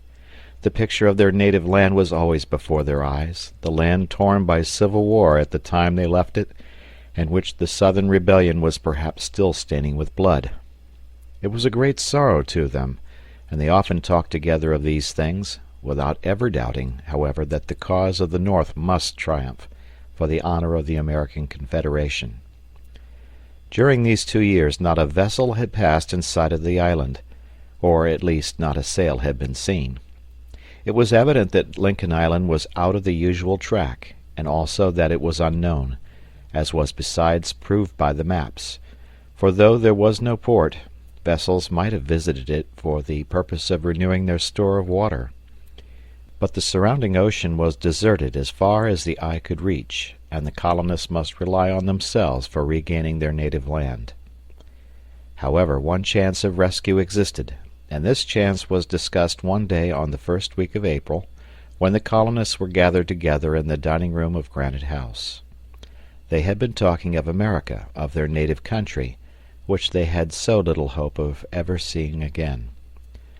"Decidedly we have only one way," said Spilett, "one single way for leaving Lincoln Island, and that is, to build a vessel large enough to sail several hundred miles. It appears to me that when one has built a boat it is just as easy to build a ship." "And in which we might go to the Pomotus," added Herbert, "just as easily as we went to Tabor Island." "I do not say no," replied Pencroft, who had always the casting vote in maritime questions. "I do not say no, although it is not exactly the same thing to make a long as a short voyage. If our little craft had been caught in any heavy gale of wind during the voyage to Tabor Island, we should have known that land was at no great distance either way. But 1,200 miles is a pretty long way, and the nearest land is at least that distance." "Would you not, in that case, Pencroft, attempt the adventure?" asked the reporter. "I will attempt anything that is desired, Mr. Spilett," answered the sailor, "and you know well that I am not a man to flinch." "Remember, besides, that we number another sailor amongst us now," remarked Neb. "Who is that?" asked Pencroft. "Ayrton." "If he will consent to come," said Pencroft. "Nonsense," returned the reporter. "Do you think that if Lord Glenarvan's yacht had appeared at Tabor Island while he was still living there, Ayrton would have refused to depart?" "You forget, my friends," then said Cyrus Harding, "that Ayrton was not in possession of his reason during the last years of his stay there. But that is not the question. The point is to know if we may count among our chances of being rescued the return of the Scotch vessel. Now, Lord Glenarvan promised Ayrton that he would return to take him off from Tabor Island when he considered that his crimes were expiated, and I believe that he will return." "Yes," said the reporter, "and I will add that he will return soon, for it is 12 years since Ayrton was abandoned." "Well," answered Pencroft, "I agree with you that the nobleman will return, and soon too. But where will he touch? At Tabor Island, and not at Lincoln Island." "That is the more certain," replied Herbert, "as Lincoln Island is not even marked on the map." "Therefore, my friends," said the engineer, "we ought to take the necessary precautions for making our presence and that of Ayrton on Lincoln Island known at Tabor Island." "Certainly," answered the reporter, and nothing is easier than to place in the hut which was Captain Grant's and Ayrton's dwelling a notice which Lord Glenarvan and his crew cannot help finding, giving the position of our island." "It is a pity," remarked the sailor, "that we forgot to take that precaution on our first visit to Tabor Island." "And why should we have done it?" asked Herbert. "At that time we did not know Ayrton's history. We did not know that anyone was likely to come some day to fetch him, and when we did know his history, the season was too advanced to allow us to return then to Tabor Island." "Yes," replied Harding, "it was too late, and we must put off the voyage until next spring." "But suppose the Scotch yacht comes before that?" said Pencroft. "That is not probable," replied the engineer, "for Lord Glenarvan would not choose the winter season to venture into these seas. Either he has already returned to Tabor Island, since Ayrton has been with us, that is to say, during the last 5 months, and has left again, or he will not come till later, and it will be time enough in the first fine October days to go to Tabor Island and leave a notice there." "We must allow," said Neb, "that it will be very unfortunate if the Duncan has returned to these parts only a few months ago." "I hope that is not so," replied Cyrus Harding, "and that heaven has not deprived us of the best chance which remains to us." "I think," observed the reporter, "that at any rate we shall know what we have to depend on when we have been to Tabor Island, for if the yacht has returned there, they will necessarily have left some traces of their visit." "That is evident," answered the engineer. "So then, my friends, since we have this chance of returning to our country, we must wait patiently, and if it is taken from us we shall see what will be best to do." "At any rate," remarked Pencroft, "it is well understood that if we do leave Lincoln Island, it will not be because we were uncomfortable there." "No, Pencroft," replied the engineer. "It will be because we are far from all that a man holds dearest in the world, his family, his friends, his native land." Matters being thus decided, the building of a vessel large enough to sail either to the archipelagos in the north, or to New Zealand in the west, was no longer talked of, and they busied themselves in their accustomed occupations, with a view to wintering a third time in Granite House. However, it was agreed that before the stormy weather came on, their little vessel should be employed in making a voyage round the island. A complete survey of the coast had not yet been made, and the colonists had but an imperfect idea of the shore to the west and north, from the mouth of Falls River to the Mandible Capes, as well as of the narrow bay between them, which opened like a shark's jaws. The plan of this excursion was proposed by Pencroft, and Cyrus Harding fully acquiesced in it, for he himself wished to see this part of his domain. The weather was variable, but the barometer did not fluctuate by sudden movements, and they could therefore count on tolerable weather. However, during the first week of April, after a sudden barometrical fall, a renewed rise was marked by a heavy gale of wind, lasting 5 or 6 days. Then the needle of the instrument remained stationary at a height of 29 inches and 9/10, and the weather appeared propitious for an excursion. The departure was fixed for the 16th of April, and the Bonadventure, anchored in Port Balloon, was provisioned for a voyage which might be of some duration. Cyrus Harding informed Ayrton of the projected expedition, and proposed that he should take part in it. But Ayrton preferring to remain on shore, it was decided that he should come to Granite House during the absence of his companions. Master Jup was ordered to keep him company, and made no remonstrance. On the morning of the 16th of April, all the colonists, including Top, embarked. A fine breeze blew from the southwest, and the Bonadventure tacked on leaving Port Balloon so as to reach Reptile End. Of the 90 miles which the perimeter of the island measured, 20 included the south coast between the port and the promontory. The wind being right ahead, it was necessary to hug the shore. It took the whole day to reach the promontory, for the vessel, on leaving port, had only 2 hours of ebb tide, and had therefore to make way for 6 hours against the flood. It It was nightfall before the promontory was doubled.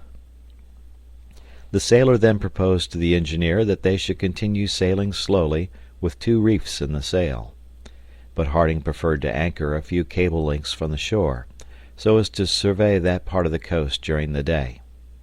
It was agreed also that as they were anxious for a minute exploration of the coast, they should not sail during the night, but would always, when the weather permitted it, be at anchor near the shore. The night was passing under the promontory, and the wind having fallen, nothing disturbed the silence. The passengers, with the exception of the sailor, scarcely slept as well on board the Bonadventure as they would have done in their rooms at Granite House, but they did sleep, however. Pencroft set sail at break of day, and by going on the larboard tack they could keep close to the shore. The colonists knew this beautiful wooded coast, since they had already explored it on foot, and yet it again excited their admiration. They coasted along as close in as possible, so as to notice everything, avoiding always the trunks of trees which floated here and there. Several times, also, they anchored, and Gideon Spilett took photographs of the superb scenery. About noon the Bonadventure arrived at the mouth of Falls River. Beyond, on the left bank, a few scattered trees appeared, and 3 miles further even these dwindled into solitary groups among the western spurs of the mountain, whose arid ridge sloped down to the shore. What a contrast between the northern and southern part of the coast! In proportion as one was woody and fertile, so was the other rugged and barren.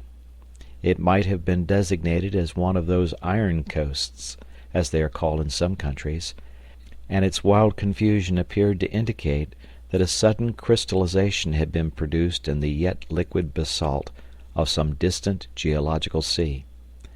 These stupendous masses would have terrified the settlers if they had been cast at first on this part of the island. They had not been able to perceive the sinister aspect of this shore from the summit of Mount Franklin, for they overlooked it from too great a height, but viewed from the sea, it presented a wild appearance which could not perhaps be equaled in any corner of the globe. The Bonadventure sailed along this coast for the distance of half a mile.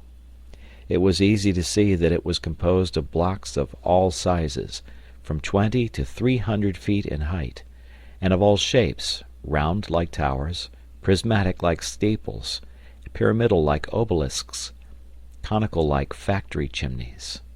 An iceberg of the polar seas could not have been more capricious in its terrible sublimity. Here bridges were thrown from one rock to another, there arches like those of a wave, into the depths of which the eye could not penetrate. In one place, large vaulted excavations presented a monumental aspect. In another, a crowd of columns, spires, and arches, such as no Gothic cathedral ever possessed. Every caprice of nature, still more varied than those of the imagination, appeared on this grand coast, which extended over a length of 8 or 9 miles. Cyrus Harding and his companions gazed, with a feeling of surprise bordering on stupefaction. But although they remained silent, Top, not being troubled with feelings of this sort, uttered barks which were repeated by the 1,000 echoes of the basaltic cliff. The engineer even observed that these barks had something strange in them, like those which the dog had uttered at the mouth of the well in Granite House. "Let us go close in," said he. And the Bonadventure sailed as near as possible to the rocky shore. Perhaps some cave, which it would be advisable to explore, existed there. But Harding saw nothing, not a cavern, not a cleft which could serve as a retreat to any being whatever, for the foot of the cliff was washed by the surf. Soon Top's barks ceased, and the vessel continued her course at a few cables' length from the coast. In the northwest part of the island the shore became again flat and sandy. A few trees here and there rose above a low, marshy ground, which the colonists had already surveyed, and in violent contrast to the other desert shore, life was again manifested by the presence of myriads of waterfowl. That evening the Bonadventure anchored in a small bay to the north of the island, near the land, such was the depth of water there. The night passed quietly, for the breeze died away with the last light of day, and only rose again with the first streaks of dawn. As it was easy to land, the usual hunters of the colony, that is to say, Herbert and Gideon Spilett, went for a ramble of 2 hours or so, and returned with several strings of wild duck and snipe. Top had done wonders, and not a bird had been lost, thanks to his zeal and cleverness. At 8 o'clock in the morning the Bonadventure set sail, and ran rapidly towards North Mandible Cape, for the wind was right astern and freshening rapidly. "However," observed Pencroft, "I should not be surprised if a gale came up from the west. Yesterday the sun set in a very red-looking horizon, and now, this morning, those mare's tails don't forebode anything good." These mare's tails are cirrus clouds, scattered in the zenith, their height from the sea being less than 5,000 feet. They look like light pieces of cotton wool, and their presence usually announces some sudden change in the weather. "Well," said Harding, "let us carry as much sail as possible, and run for shelter into Shark Gulf. I think that the Bonadventure will be safe there." "Perfectly," replied Pencroft, "and besides, the north coast is merely sand, very uninteresting to look at."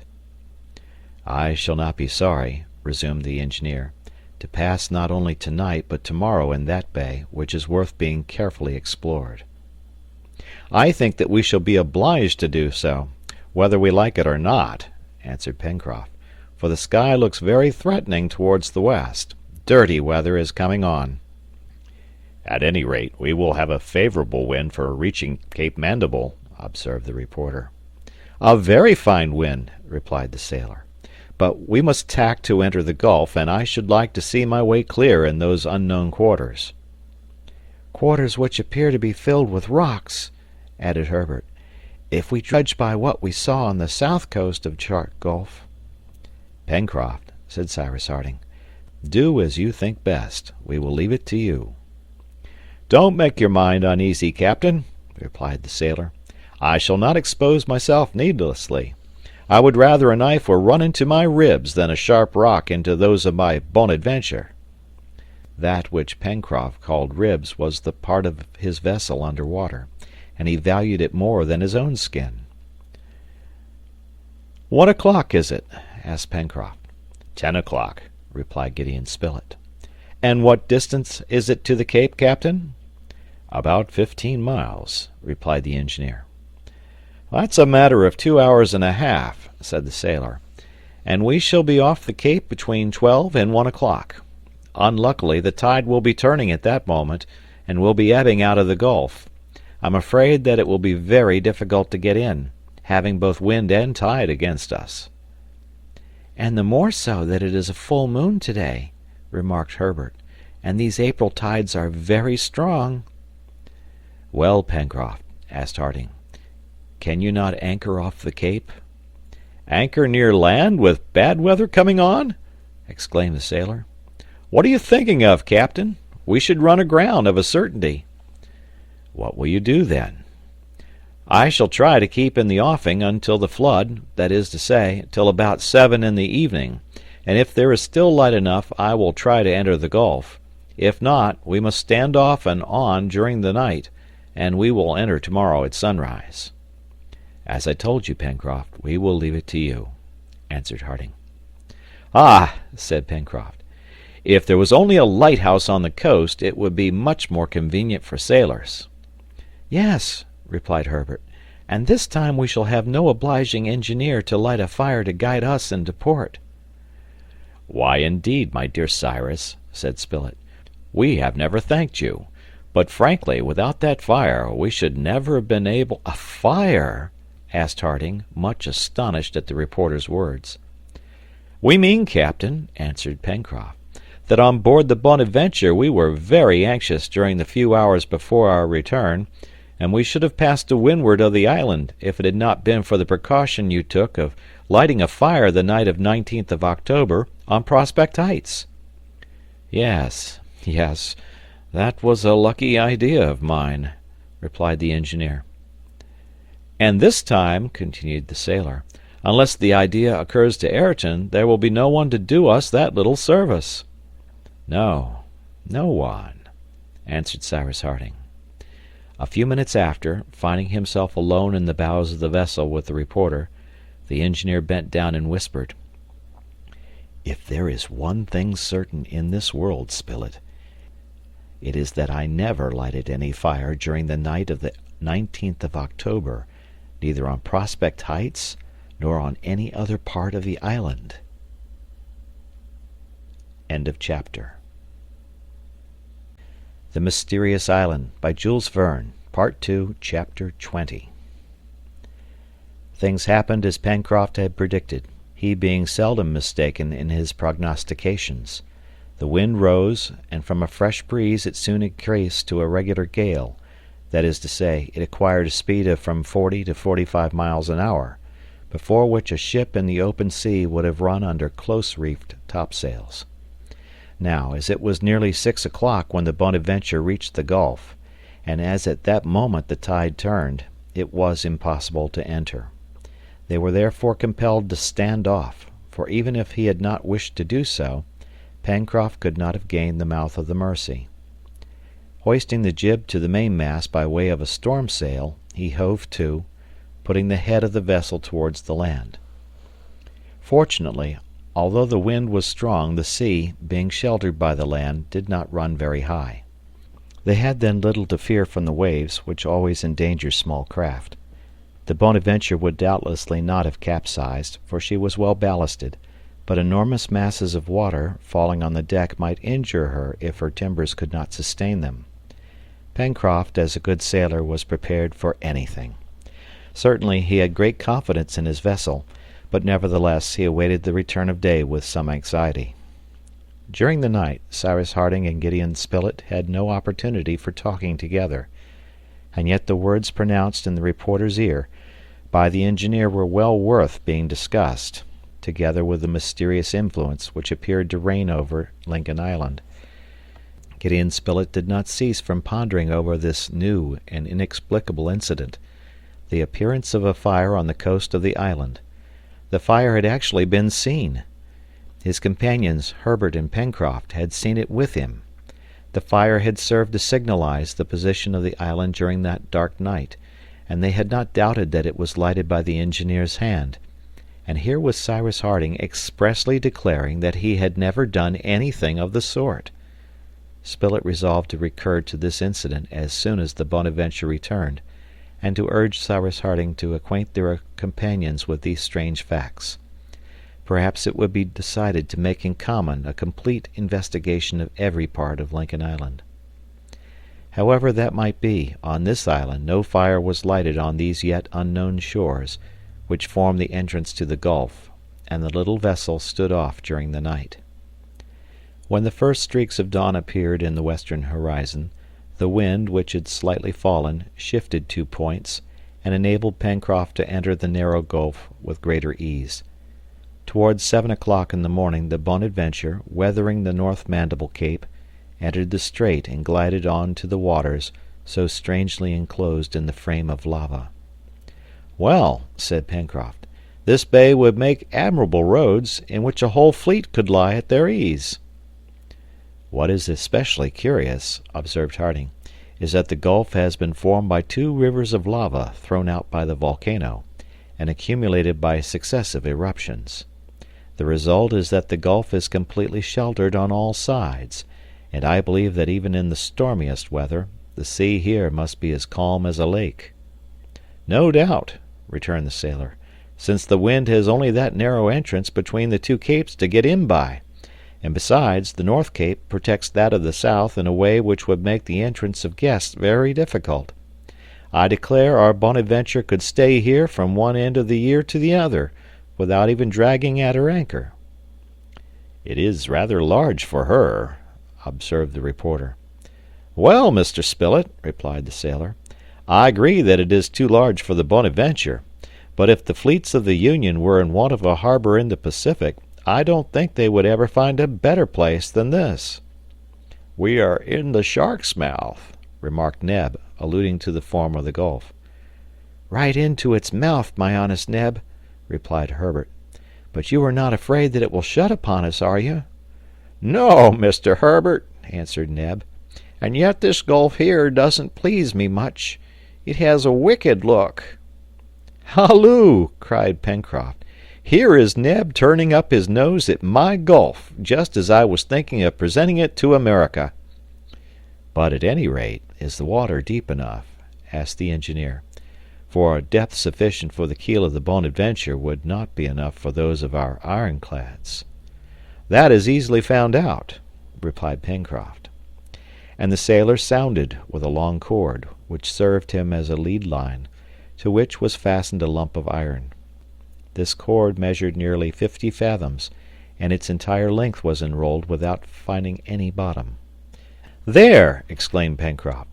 "Our ironclads can come here after all. They would not run aground." "Indeed," said Gideon Spilett, "this gulf is a regular abyss. But, taking into consideration the volcanic origin of the island, it is not astonishing that the sea should offer similar depressions." "One would say, too," observed Herbert, "that these cliffs were perfectly perpendicular, and I believe that at their foot, even with a line 5 or 6 times longer, Pencroft would not find bottom." "That is all very well," then said the reporter, "but I must point out to Pencroft that his harbor is wanting in one very important respect." "And what is that, Mr. Spilett?" "An opening, a cutting of some sort, to give access to the interior of the island. I do not see a spot on which we could land." And in fact, the steep lava cliffs did not afford a single place suitable for landing. They formed an insuperable barrier, recalling, but with more wildness, the fjords of Norway. The Bonadventure, coasting as close as possible along the cliffs, did not discover even a projection which would allow the passengers to leave the deck. Pencroft consoled himself by saying that with the help of a mine they could soon open out the cliff when that was necessary, and then, as there was evidently nothing to be done in the gulf, he steered his vessels toward the strait, and passed out at about 2 o'clock in the afternoon. "Ah!" said Neb, uttering a sigh of satisfaction. One might really say that the honest negro did not feel at his ease in those enormous jaws. The distance from Mandible Cape to the mouth of the Mercy was not more than 8 miles. The head of the Bonadventure was put towards Granite House, and a fair wind filling her sails, she ran rapidly along the coast. To the enormous lava rocks succeeded soon those capricious sand dunes, along which the engineer had been so singularly recovered, and which sea-birds frequented in thousands. About 4 o'clock, Pencroft, leaving the point of the islet on his left, entered the channel which separated it from the coast, and at 5 o'clock the anchor of the Bonadventure was buried in the sand at the mouth of the Mercy. The colonists had been absent 3 days from their dwelling. Ayrton was waiting for them on the beach, and Jup came joyously to meet them, giving vent to deep grunts of satisfaction. A complete exploration of the coast of the island had now been made, and no suspicious appearances had been observed. If any mysterious being resided on it, it could only be under cover of the impenetrable forest of the Serpentine Peninsula, to which the colonists had not yet directed their investigations. Gideon Spilett discussed these things with the engineer, and it was agreed that they should direct the attention of their companions to the strange character of certain incidents which had occurred on the island, and of which the last was the most unaccountable. However, Harding, returning to the fact of a fire having been kindled on the shore by an unknown hand, could not refrain from repeating for the 20th time to the reporter, "But are you quite sure of having seen it? Was it not a partial eruption of the volcano, or perhaps some meteor?" "No, Cyrus," answered the reporter. "It was certainly a fire lighted by the hand of man. Besides, question Pencroft and Herbert. They saw it as I saw it myself, and they will confirm my words." In consequence, therefore, a few days after, on the 25th of April, in the evening, when the settlers were all collected on Prospect Heights, Cyrus Harding began by saying, "My friends, I think it my duty to call your attention to certain incidents which have occurred in the island, on the subject of which I shall be happy to have your advice. These incidents are, so to speak, supernatural." "Supernatural!" exclaimed the sailor, emitting a volume of smoke from his mouth. "Can it be possible that our island is supernatural?" "No, Pencroft, but mysterious, most certainly," replied the engineer, "unless you can explain that which Spilett and I have until now failed to understand." "Speak away, captain," answered the sailor. "Well, have you understood," then said the engineer, "how it was that after falling into the sea I was found a quarter of a mile into the interior of the island, and that without my having any consciousness of my removal there?" "Unless, being unconscious," said Pencroft. "That is not admissible," replied the engineer. "But to continue. Have you understood how Top was able to discover your retreat 5 miles from the cave in which I was lying?" "The dog's instinct," observed Herbert. "Singular instinct," returned the reporter, "since notwithstanding the storm of rain and wind which was raging during that night, Top arrived at the Chimneys, dry and without a speck of mud." "Let us continue," resumed the engineer. "Have you understood how our dog was so strangely thrown up out of the water of the lake after his struggle with the dugong?" "No, I confess not at all," replied Pencroft.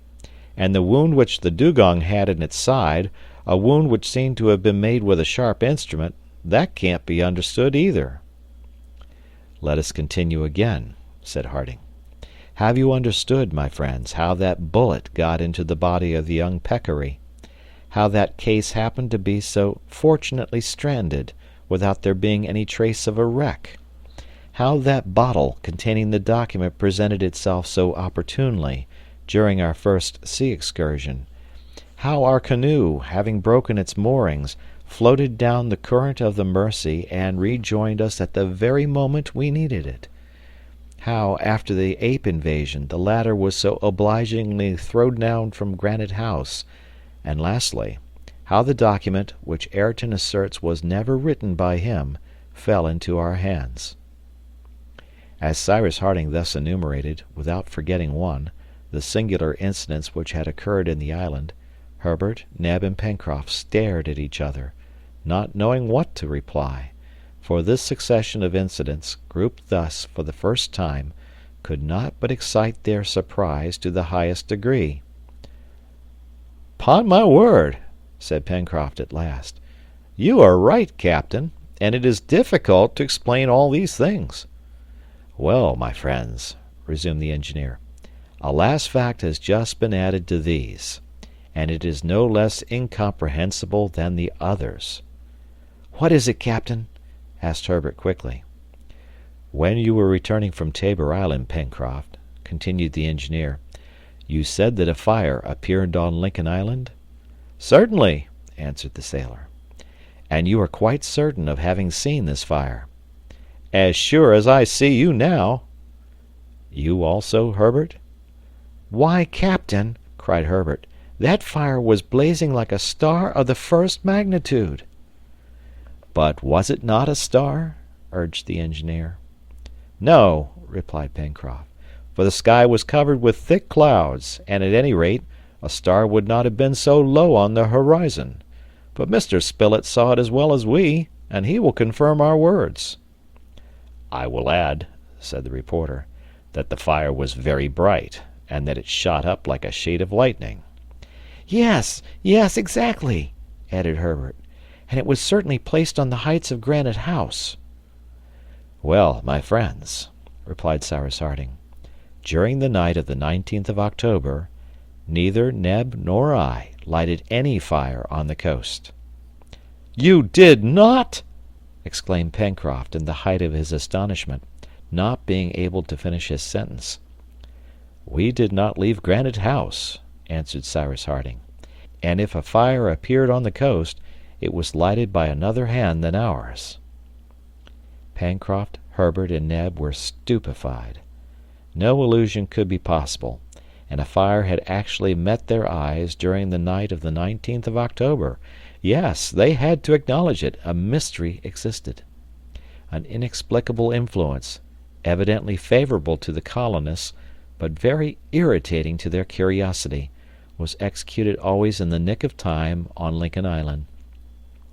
Could there be some being hidden in its profoundest recesses? It was necessary at any cost to ascertain this. Harding also reminded his companions of the singular behavior of Top and Jupe when they prowled round the mouth of the well, which placed Granite House in communication with the sea, and he told them that he had explored the well without discovering anything suspicious. The final resolve taken, in consequence of this conversation, by all the members of the colony, was that as soon as the fine season returned they would thoroughly search the whole of the island. But from that day Pencroft appeared to be anxious. He felt as if the island which he had made his own personal property belonged to him entirely no longer, and that he shared it with another master, to whom, willing or not, he felt subject. Neb and he often talked of those unaccountable things, and both, their natures inclining them to the marvelous, were not far from believing that Lincoln Island was under the dominion of one supernatural power. In the meanwhile, the bad weather came with the month of May, the November of the northern zones.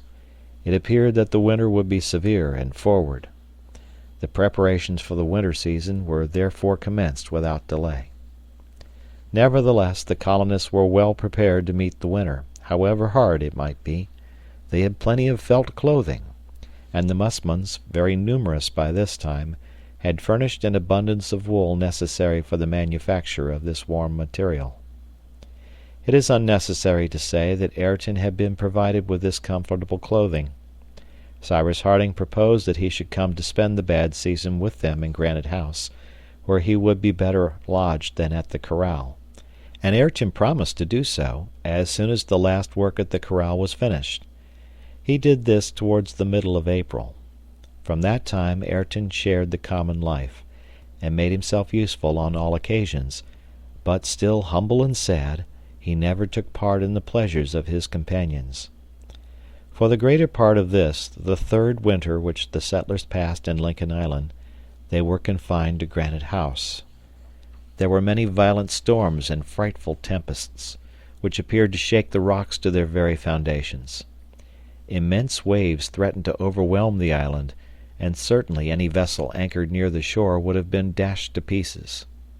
Twice, during one of these hurricanes, the Mercy swelled to such a degree as to give reason to fear that the bridges would be swept away, and it was necessary to strengthen those on the shore, which disappeared under the foaming waters, when the sea beat against the beach. It may well be supposed that such storms, comparable to waterspouts in which were mingled rain and snow, would cause great havoc on the plateau of Prospect Heights. The mill and the poultry yard particularly suffered. The colonists were often obliged to make immediate repairs, without which the safety of the birds would have been seriously threatened.